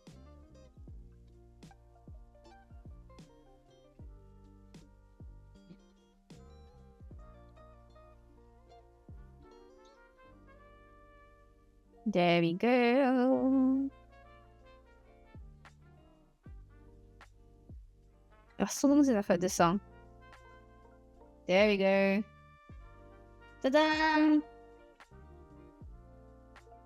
Yeah, I should have blocked better, honestly. I didn't block well enough.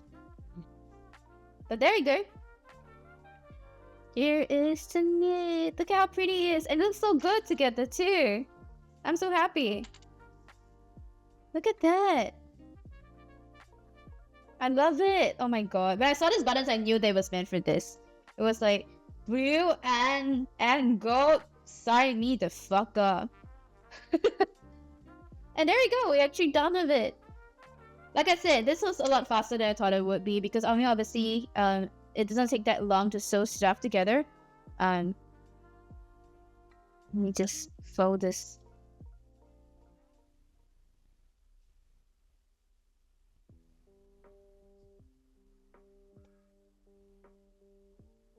Let me try and like, no, I shook the thing.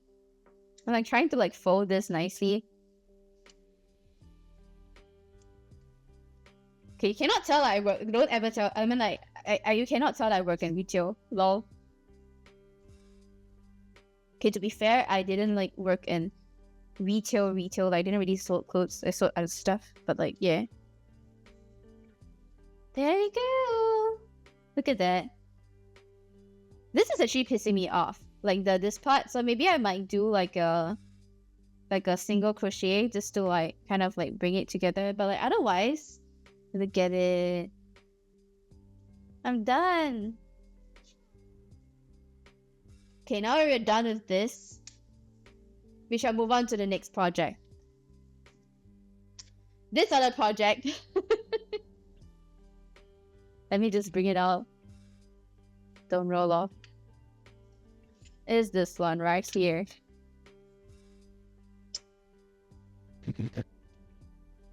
Okay.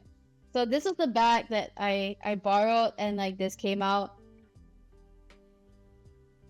Number 2, yes. So this came out. It's not supposed to do that. So I'm trying to patch it up. I have 2 threads here, the black one and the blue one. Let me just zoom in. I have like blue and black. I think I might do the black one first, and then if that runs out, then I'll change to blue, because anyway, it can't really be seen anyway.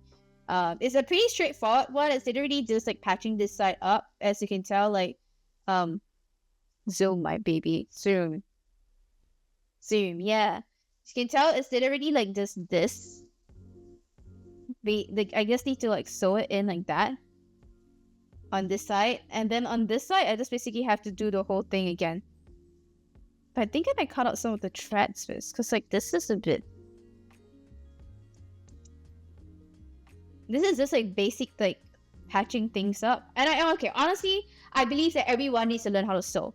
I don't think that enough people know how to sew, and I think that it is a very important life skill. Like, no matter how badly you sew things, even if it's not the best stage for you to sow, I think it's a very important skill to have.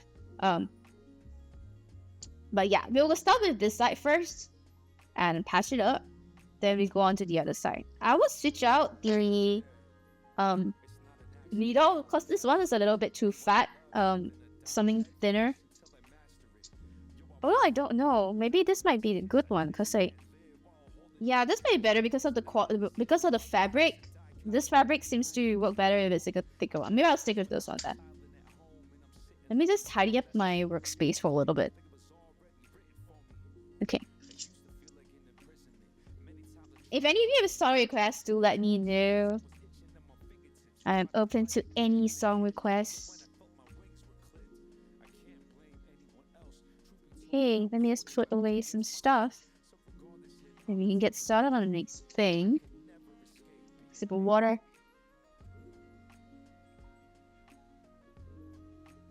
Okay. Also, it's really interesting because they said that it was snow today in Vancouver, but you know what was the most funny thing? So, like, yesterday's weather report was like, oh, it's gonna snow in Vancouver. And I woke up this morning, looked outside my window, it was sunny. And I was like, okay. And I looked down at my phone and it said it was cloudy. I was like, okay. And then every time it said that it was snow, like you know how like iPhone has like the weather report, and then it says like, oh, they'll tell you like, oh, at 12 p.m. it's gonna snow, and then like 1 p.m. it's not gonna snow, that kind of stuff, right? They'll tell you that, right? So like when it reached like 12 p.m., it said that it was gonna snow at 11 p.m. I think. When it reached 11 a.m., it said when it changed from snow to wintry conditions to rain. when I was out, it was drizzling, and I was just like, this is not snow. This is barely even rain. It was like mist, you know, like I was being gently misted. Like, you know how you would like produce at a vegetable, or the vegetable section of like the grocery store. Yeah, like I'm just like being lightly misted by like the rain, and I was just like, eh. Okay, so similar to the other one, I'm gonna double this up because as I mentioned, like the string is really very, very thin. Very thin, and I don't like it when it's this thin.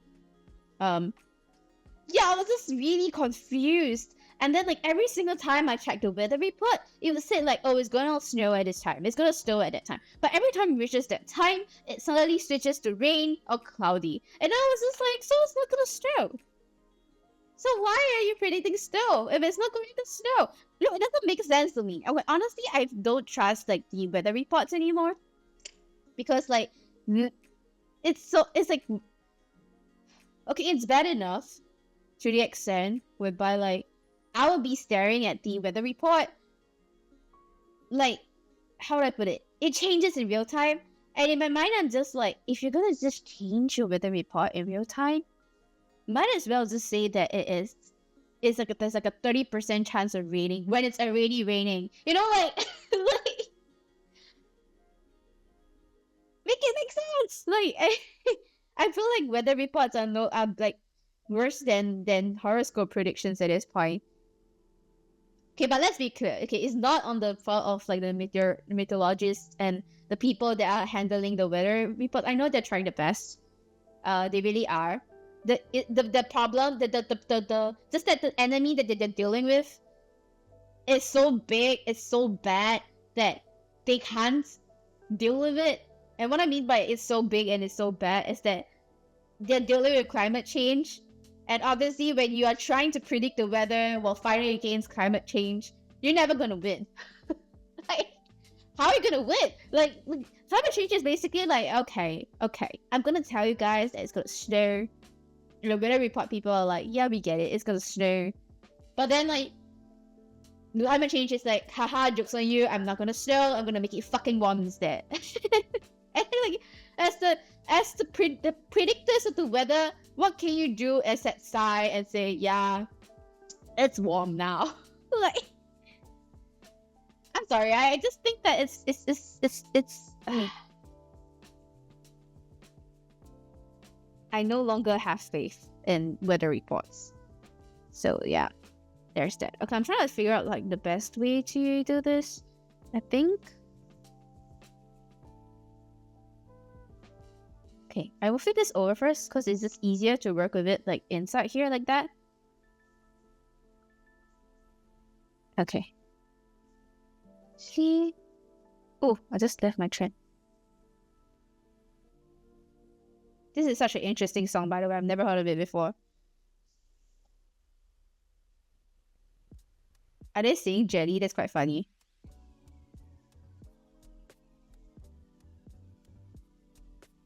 Okay.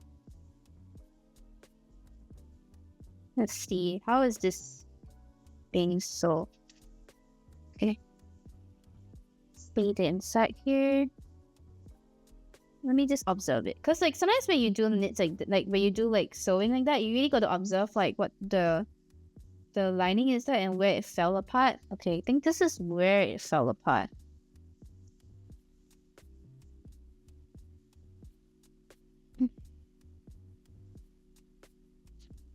Okay. This is like so much like fiddling around. But that is sewing for you. It is always fiddly. Now the question is, how did... Well? Oh, I found it. It's right here. So I'm just gonna like...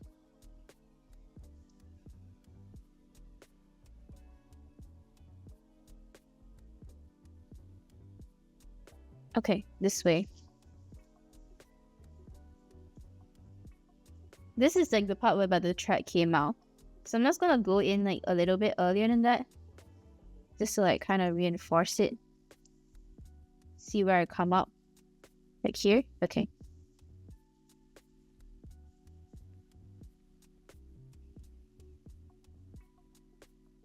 This is such a cute song, by the way. Why are they singing about jelly? Okay. Wait, I just lost my trend. Sewing is such painful sorrow. Oh, wait, where did it come from? Parting is such sweet sorrow. Romeo and Juliet, okay.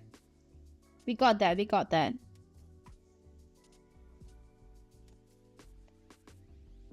Okay, let's pull this up.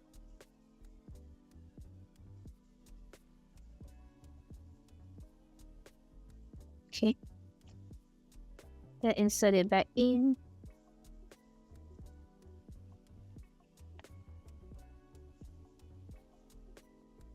This is gonna be a very fiddly sewing session. I can feel it.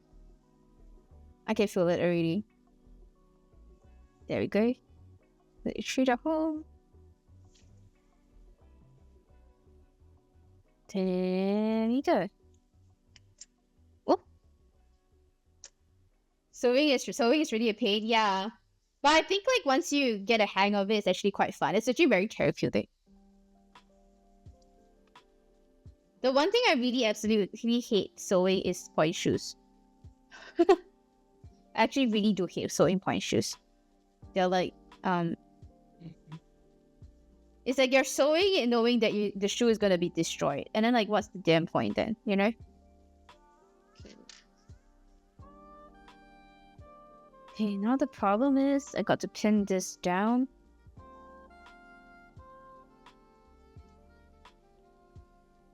This is where it starts breaking apart, so I need to pin it down like that. Okay, I'm gonna pin this down with one of these. With just another needle. Because I don't have pins. At least like my pins are not here, so another needle was just suffice. So like that, and then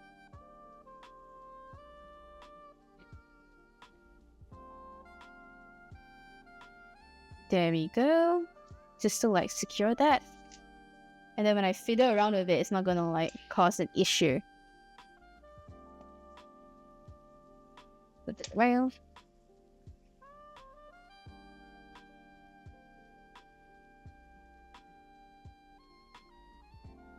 Okay. This is just going to be like a straight stitch. There isn't really anything much to it.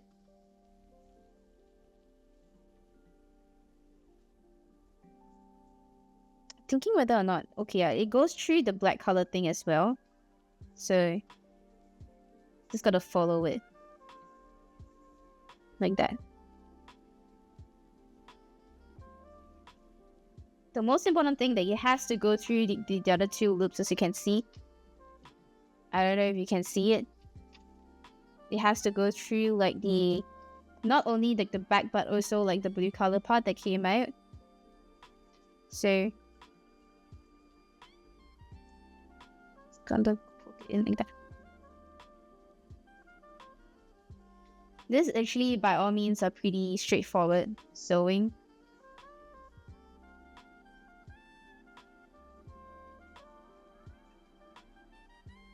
I'm gonna like off the autofocus because I think it's like causing a lot of issues. And then just focus it like in like that. There we go.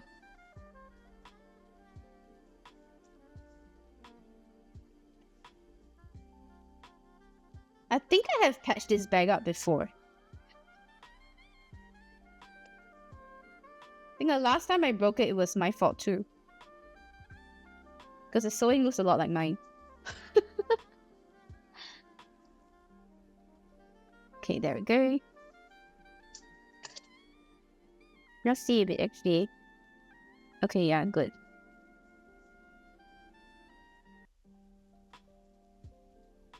So I think handling it like that is like the best way.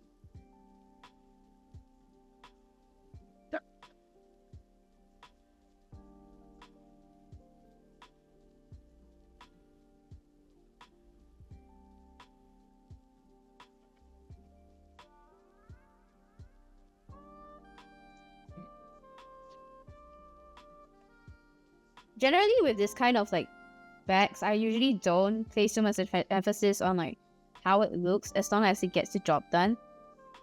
Purely because like no one's gonna see the back of it.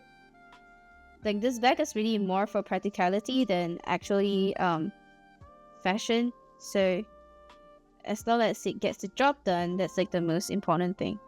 Oh, this is gonna take a while. It's so fiddly. Okay. Where am I? Okay. Right here. Trying to find the thread is crazy. Here.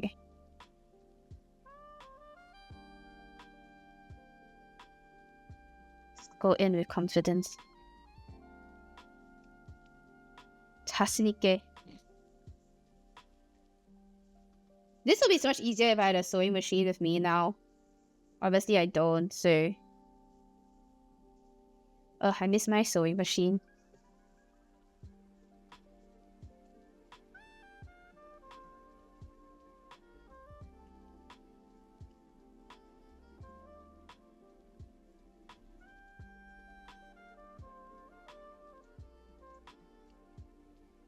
Sorry, I'm falling silent because like, I need to figure out like the positioning. Okay, right here.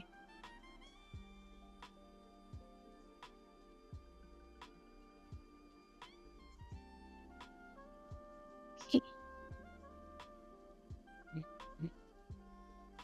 Let me just like bring the camera out this way. Because I feel like I'm pulling it so close to me all the time that you can't really see. Confidence is key. Thank you. Yeah, truly. Sewing, when it comes to sewing, confidence is really key. Here.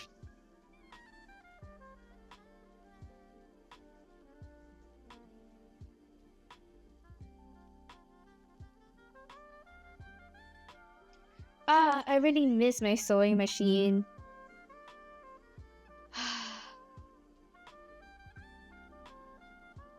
I used to have like the old timey, you know, like the ones that you see at Animal Crossing, the old timey sewing machine. I used to have one of those, and I actually used it to make like quite a few clothes. But then I was forced to give it away. I'm still really caught up about that, by the way. I think it's such an aesthetic piece of history. I was really sad when it was given away because like I know that it's just like probably collecting dust because like for a period of time I was so too busy to sew, but like it was really something that I really wanted to have as a decoration in my future house, but like it wasn't meant to be.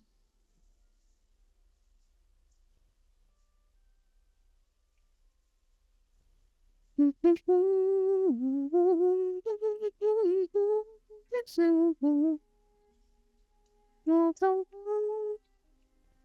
I'm just gonna do this and bring it in like that. Yeah. Okay, that's better. That way it's secure. Sorry, I keep like moving it out of the screen because I can't see what I'm doing. I'm old, okay?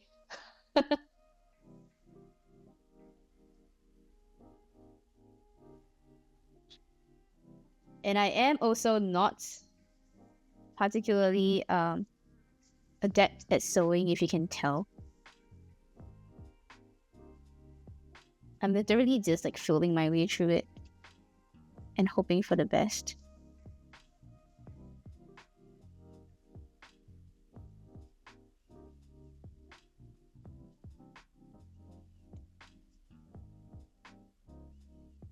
I'm just gonna pinch some of this here and then bring it in because like I think I'm worried that it will come out again.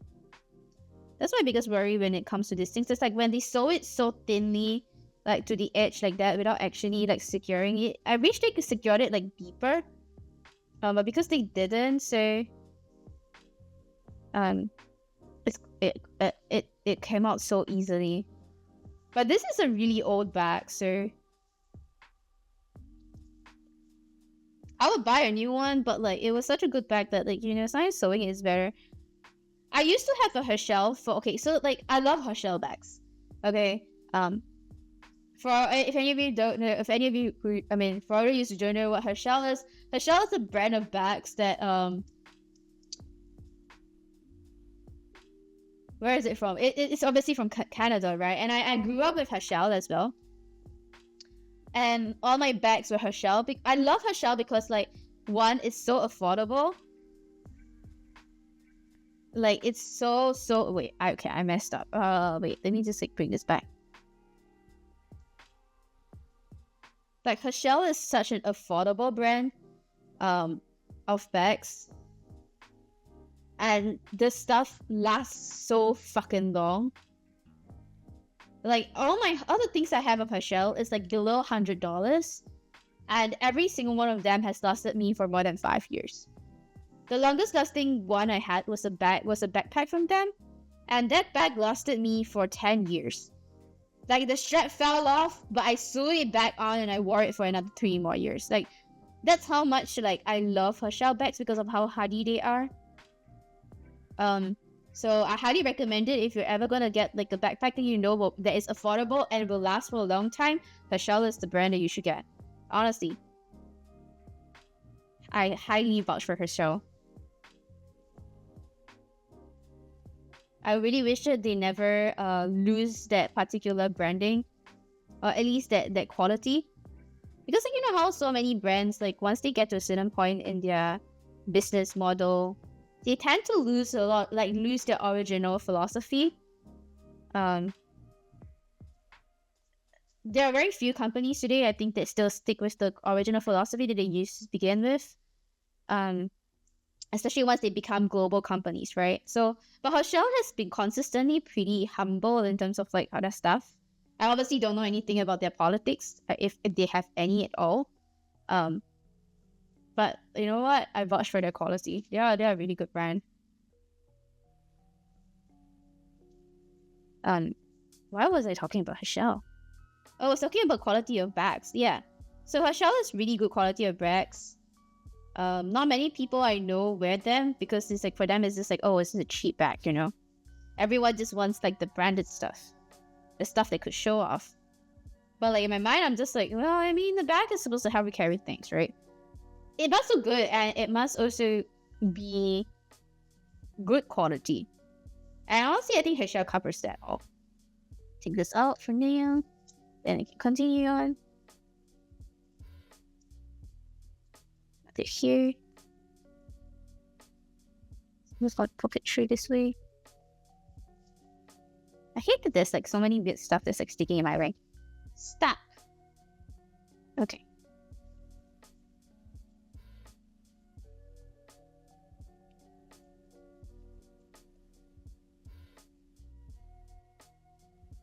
There we go.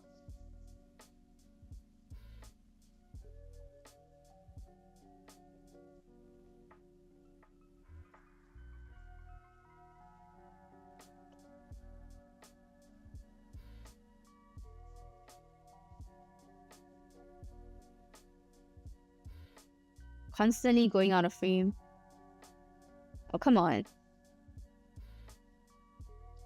This is what happens when the thread is too short. It becomes like, it disappears right into the fabric.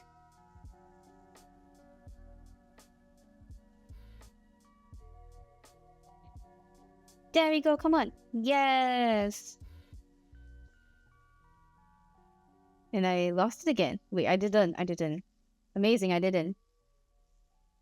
But we're reaching the end of this one, so could cut the thread soon.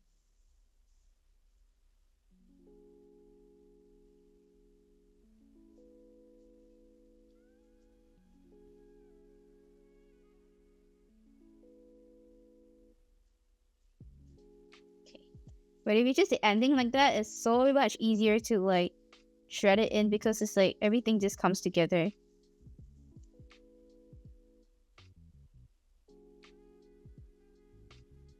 There we go. Oh, I'm running out of battery for this one. Once I'm done with this, I would change the battery.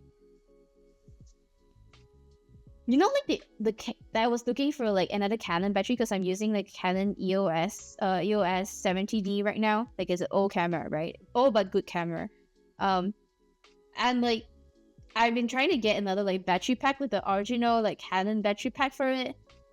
And boy, it's so expensive. It's like, I was like checking the prices. I was like, why is it so expensive? And everyone was like, oh, because they're still producing it. And I'm like, what the hell? What do you mean the battery pack is like $90? Okay, I get it. The batteries last for a really long time, right? But like, and they're rechargeable as well. But like, is it like, I don't really have that much money to spend.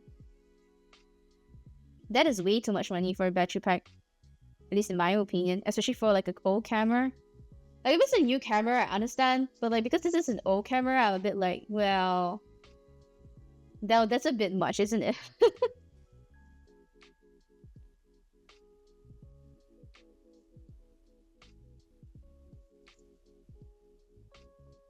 Okay, gonna poke it through like that. And then we reach the end of this side. And just flip it around like that. It's like very badly sewn, you can tell. This is like very badly sewn. But like I said, practicality, we're not doing this for beauty reasons. I wish I had a thicker string. But you know what, this will work.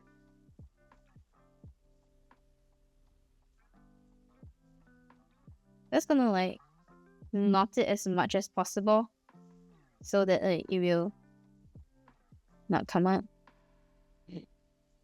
This is what I call a practicality sewing. It's not nice, it's not great, but it does its job. Okay. One side done. If I had a sewing machine, this would be much neater, honestly. Now the other side. But before that, let me just change the battery real quick.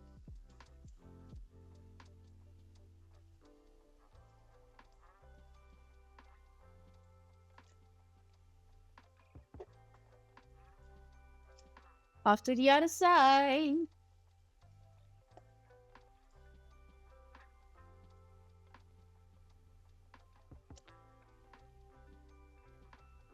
We're back.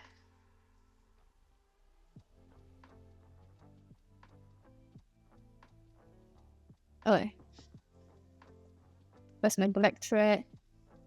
Okay, we're done with one side. Now we're gonna do the other side. This is gonna be tough. So, I will be using a few more of like this needles to actually put them together. Yeah, I'm back. Some of these needles here are like biohazards, honestly. It's so thin that you can't even use that for anything. Yeah, I think 3 would be enough. Only the thick one. Okay. So I'm just gonna like put them down here this way. But you know what I mean, right? Like if you want to make this sturdy, you shouldn't just use like a small strip like that. You should make it like bigger. And since you're already having like all these already, you might as well just like go all the way. That will definitely secure it and it will not come out. You know?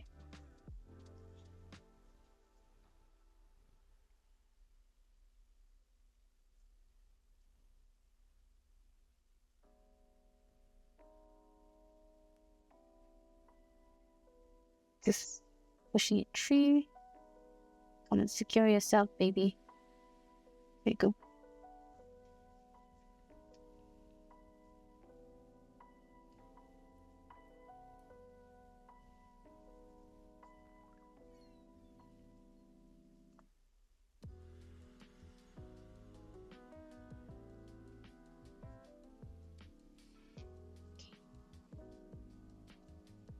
Final one.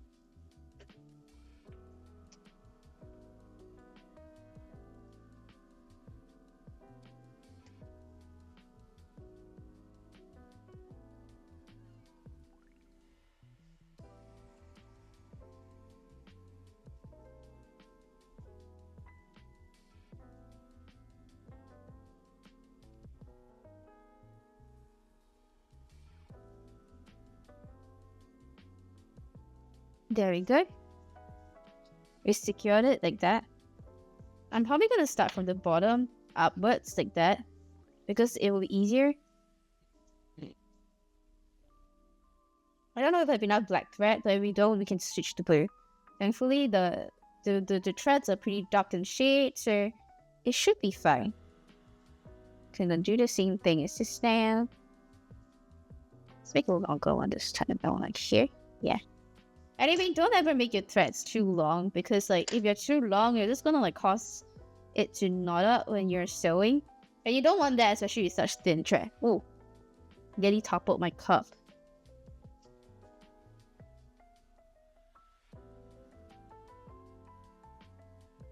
There we go. Okay.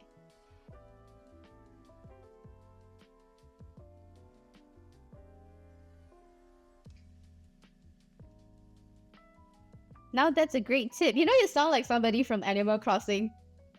You sound like Tom Nook when they give like a tip. Now that's a great tip. Okay. Flip it over first. Lol.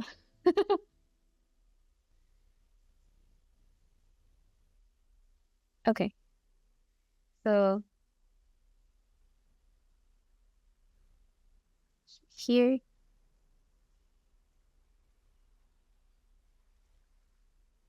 Just trying to poke it through now.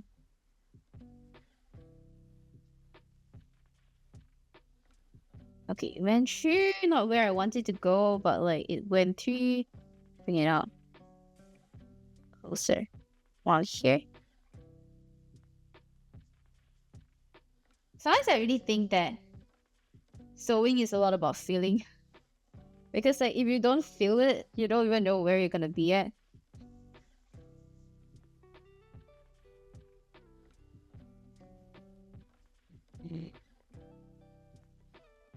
Okay. And I'll hook this on. Don't pull through.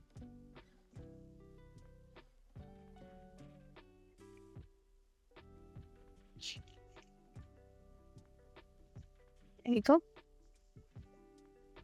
Okay, we got the first part secured. And now we're gonna continue.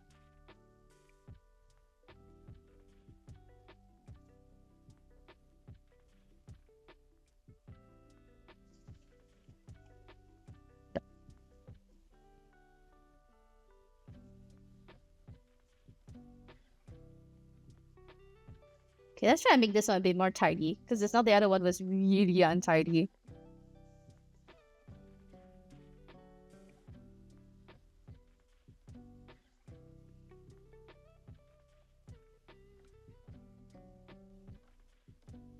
It's me struggling.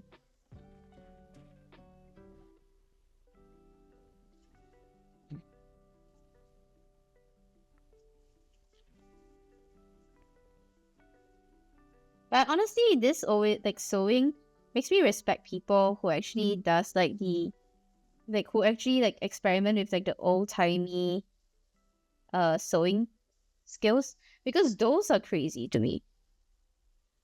Like the complete dresses that are like lace dresses that are like hand sewn. Like honestly, like that's crazy. Like how could you make your skills so exact to the point that like you can't even tell that it's not made by hand. Like I think that's crazy to me. Like like they're just like dresses that are like beaded or like sewn over with like thousands of like gold threads and shit. Like those are crazy.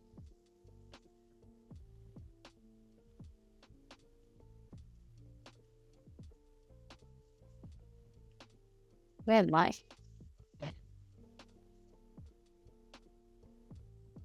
Okay.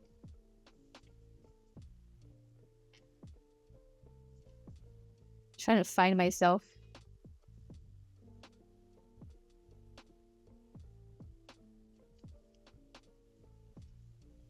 Okay.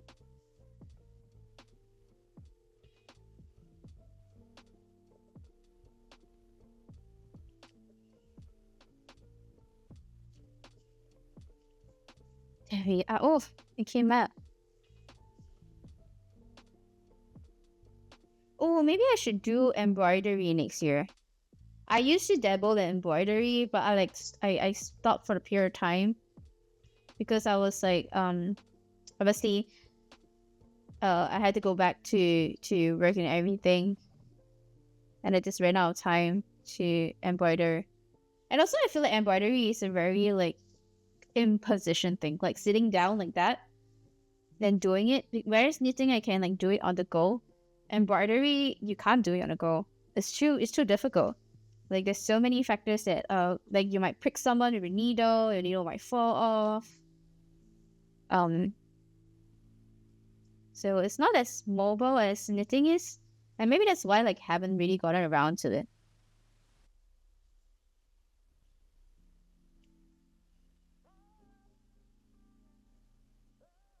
Go through. Have you ever sewed like so much that like your fingers get sore from pulling the threads out? I have. That's like a bitch.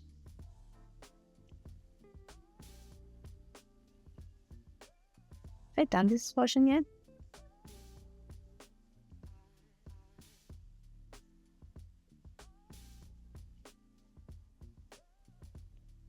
Here.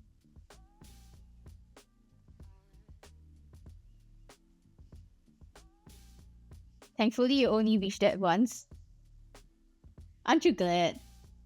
And you wasn't even sewing for that long too. You have soft hands, my friend.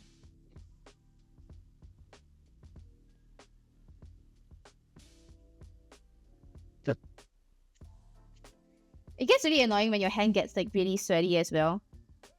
Then you can't really hold the needle properly. That happened to me once and I was like, oh my god. That was like the worst like sewing experience I had.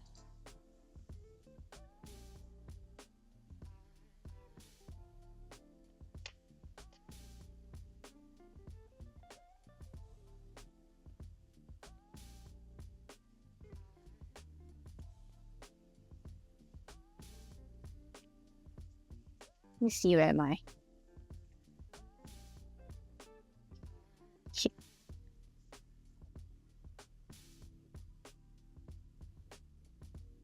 Shit. We're making good progress actually.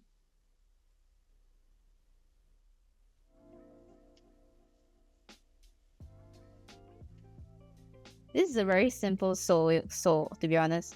It's not crazy hard. I would say that like I really love doing embroidery. I used to embroider so many tote bags. But like I said, the reason I stopped was because obviously I have to like travel around a lot more, and the mobility has resulted in me just knitting and crocheting more often than not.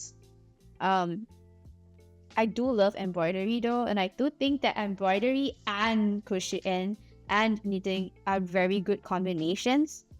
I would love to be able to do that, like do like a knitting and crochet and a embroidery combination. The issue with that, however, is that the tension is very important. Okay, so like for like if you pull a thread too hard, right, it butchers up the entire thing. It puckers everything up, right? So tension is very important for sewing. It's not as important. It's important for knitting, but not as important for knitting because your knitting needles basically do that tension work for you.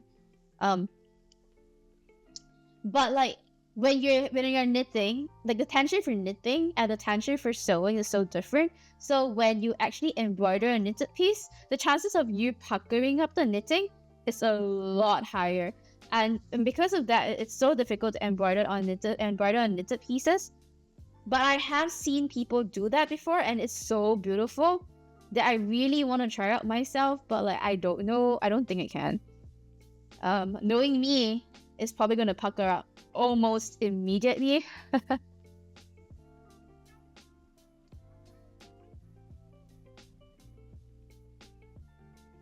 Honestly, they're giving me banger Thai songs. I haven't listened to Thai songs in so long. Bangers.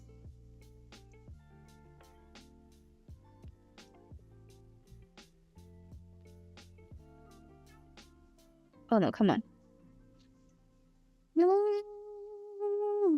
Okay, I'm gonna stop the sewing here for this part because the thread is getting too small.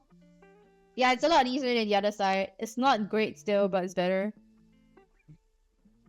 Haven't sewn in so long. Straight.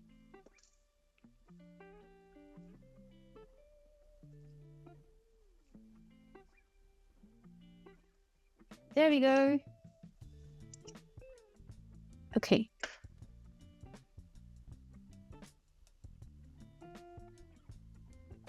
We're actually moving pretty quickly for the mending of this one. So if we finish early, I might end stream early. We'll see.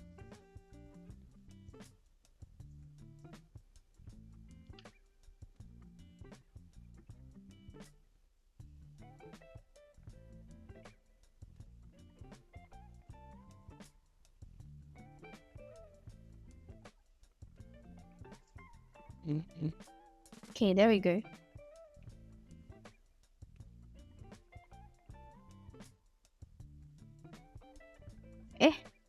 It's not singing together. There we go.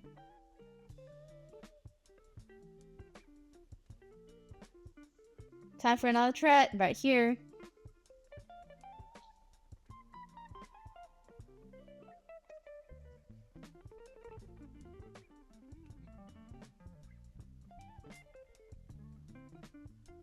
Come on.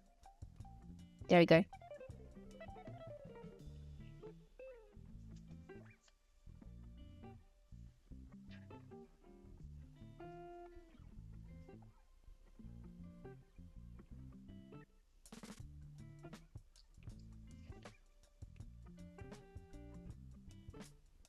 Okay.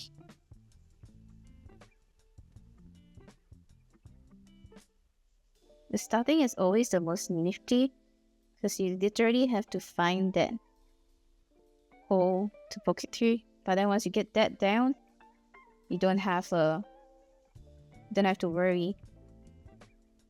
Okay.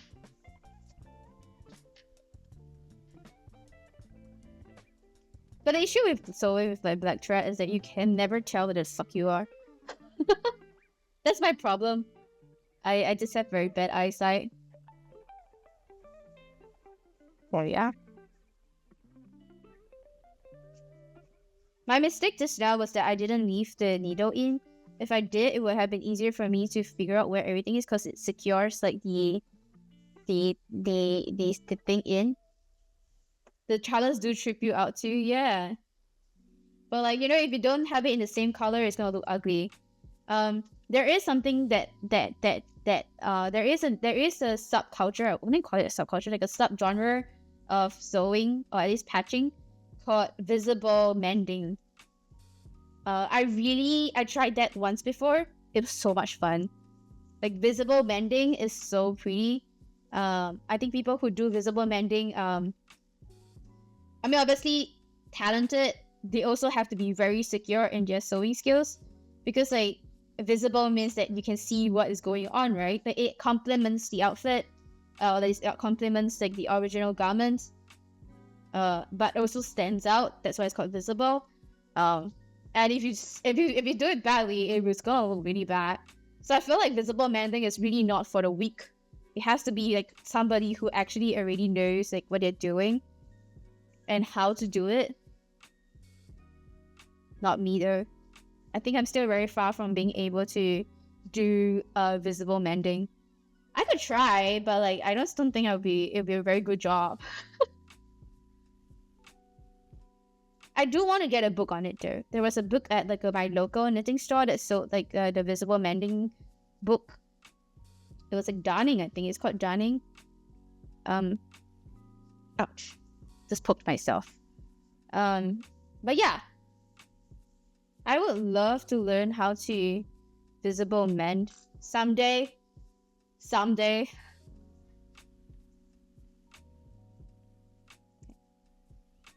Let's put this true so that it will stay.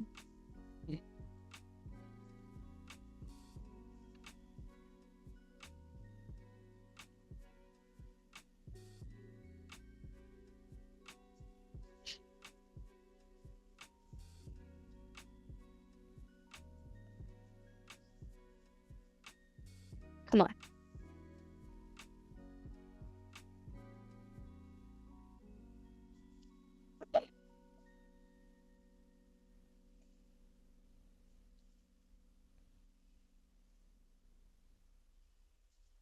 But like for me, I feel like it's so important to learn how to mend clothes. Probably because like, you know, there's so much like clothes that could be worn longer than it could be, and you can actually salvage them just by mending them. So I really wish that more people will learn how to sew and repair their clothes. Because I think it's such like a, oh god, what happened here?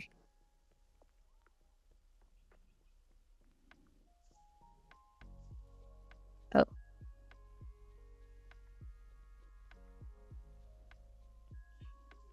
But I think there's one type of outfit that can never be visible mended. And that is t-shirts. You know why? Visible mending though, I just googled it. So sorry, I didn't see your message. Yeah, it's pretty, right? Very, I feel like it's a very high level sewing. Oh, why not t-shirts?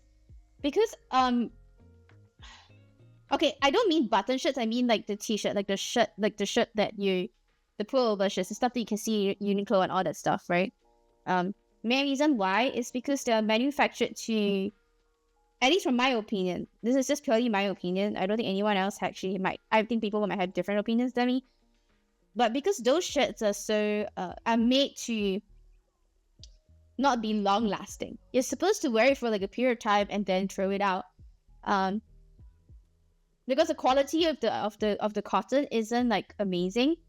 And also like t-shirts, okay, one, I have a very particular, I'm quite particular about this in general. For me, when t-shirts, like the collar of your shirts gets like pulled, like how to say, it stretches out, I don't wear it out anymore. They're not built to last. Yeah, they're not built to last. T-shirts are not built to last. The thing is that when the collar stretches out, at least for me, I don't wear them anymore. Like, let me clarify. I wear them still. I just don't wear them out. I wear them as like at home, like for home clothes, like homeware. I won't wear them out because it just doesn't look great. It looks very sloppy when like the neckline kind of gets like tugged out. So, and like I never had a t-shirt last longer than it should. That lasts longer than I say like about 6 months. And I think I'm really somebody who wears my shirt for a long time. 6 months to a year, I think is the lifespan of a shirt before it can be retired to a homeware. And like visible mending is not worth it for theirs because obviously first off they are usually sold. You can buy them for cheap, relatively cheap. Obviously I know t-shirts are like some of them like $60+, right? And you can't technically mend it because you're wearing it for such a short period and then the collar stretches out. It's not going to be long wearing enough for you to have any holes in it that you can mend to wear out. Does that make sense? Like by the time you get the holes in your t-shirt, it's probably already your homeware. You're probably already wearing it at home. So like at that point in time, you wouldn't need to mend it because like it's already homeware. No one's gonna like care about like where you're gonna wear it, where you're gonna wear it out or not. That's why I feel like t-shirts not very good for mending because their lifespan isn't long enough for you to even cause holes for mending. Does that make sense? And like the stuff that causes its lifespan to be so short, it's not something that could be mended. I.e. stretched out collars on shirts. I'm very particular about that. So like I don't actually wear shirts that have wear shirts with like pull out like stretched out collars once they reach that point. I would just retire them as homeware. And that's why I have a lot of homeware. I don't have a lot of shirts. Literally.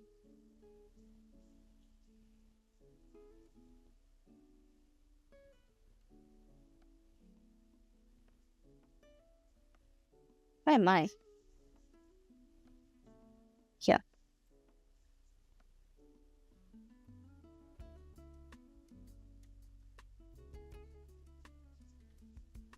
Fair. What about you, Badudes? Do you actually wear shirts out once, even if the collar is stretched out? I'm curious about that. Like, how many people actually still wear shirts out even though the collar is like stretched out and doesn't look as nice anymore?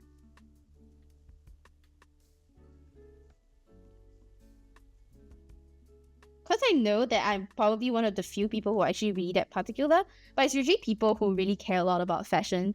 You try not to as well? Yeah.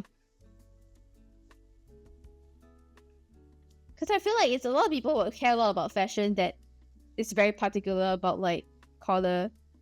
Like for me now, I don't even put the hangers. Like you know how people when they put in the hangers, they put it like in the collar first, like that. I'll go from below because like I can't deal with like the idea of like stretching my collar when putting it on like a hanger. I can't deal with that shit. Maybe the nearby areas like the mall is okay, but definitely not for many friends. Yeah, I agree. 100%. I'm using my wrong hand. Wait.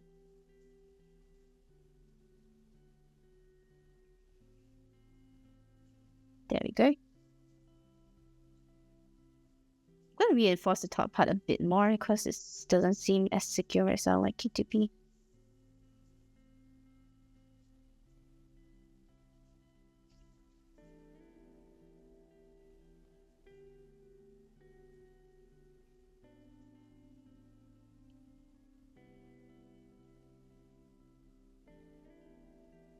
Okay, there we go.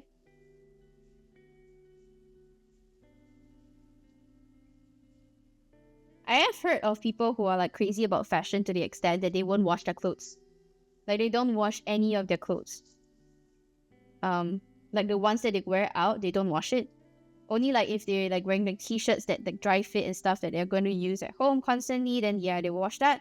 But like on like clothes in general, like stuff they buy, like shirts and all that, they don't wash it at all.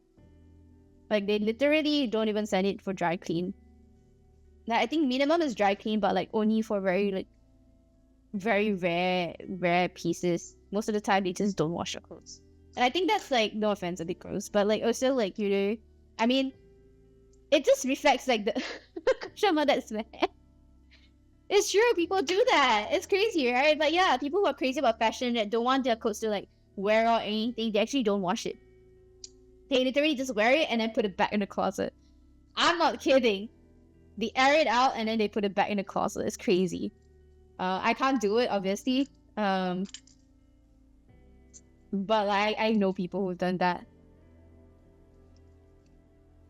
Jeans, I get it. If it's like good quality jeans, I actually don't encourage you to wash it as often. I mean, obviously, if you get it stained with stuff, then yeah, you should, right? But general rule of thumb is that you shouldn't wash jeans. I wash my jeans because like I am a clean freak, but like, by right, you're not supposed to for like good quality jeans. Not for shirts. Oh, yeah, that's why I say the really fashion crazy people do that. Their houses, or at least like their clothes, are basically archives at this point. Like fashion archives. Okay. You're done. We stitch it back together. So there's supposed to be like a pocket like that so you can slip it through the luggage. I don't know if I did like a great job. I think I pretty decent job. It should last for a little bit longer now. Tuck test. If it comes out now, I'll laugh. But like it's good for now. Yeah, that's pretty much this bag. I'm done with this bag. Fixed it. Wow. Yes. Your travel life easy and fun.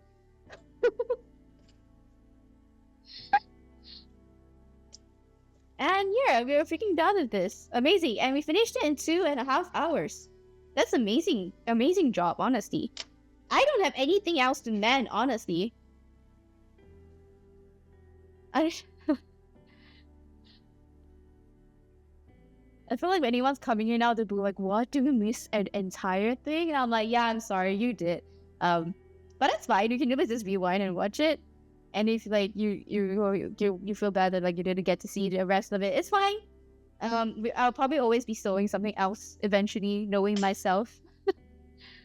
Knowing myself, I'll always be sewing something eventually. We are ending really early. I realized that when I am doing what am I saying? Yeah, I realized that when I'm doing sewing and stuff, I tend to finish faster. So maybe I need to plan better for this, for like these timings.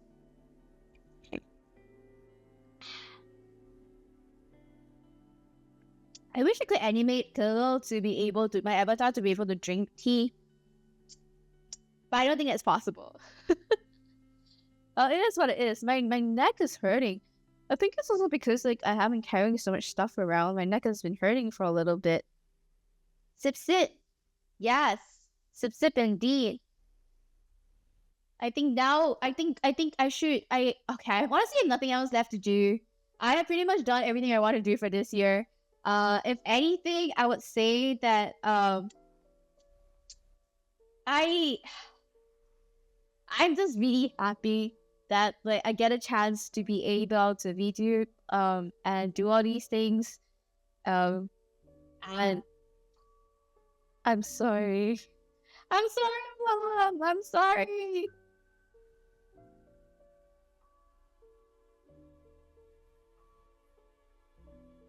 Morality stands for reason, not emotion. Okay, now that's a questionable thing, but that's not a discussion that we can't have today.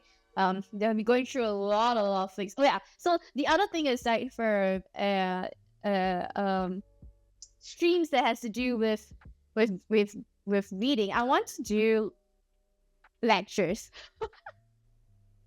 Can you believe? Oh,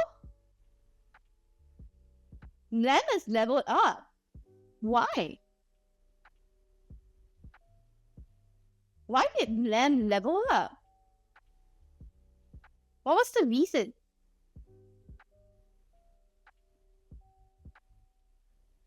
You pressed something? Thou has leveled up.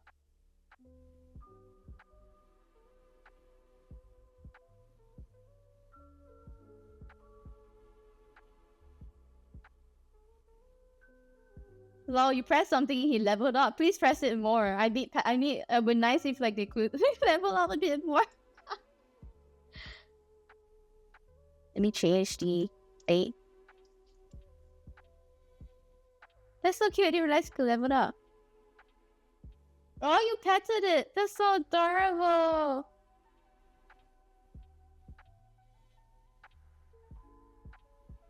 Oh god, not the categorical imperative. Not the categorical imperative. Oh, that threw me back. Freaking categorical imperative. That shit was like an entire like philosophy lecture, all due to that one thing that he talked about, freaking the categorical imperative. Honestly, categorical imperative means that we should act in the ways that we most want others to act. No, we should act in ways that we believe like that should be universal for everyone else. Wait, I need to find the quote. Categorical.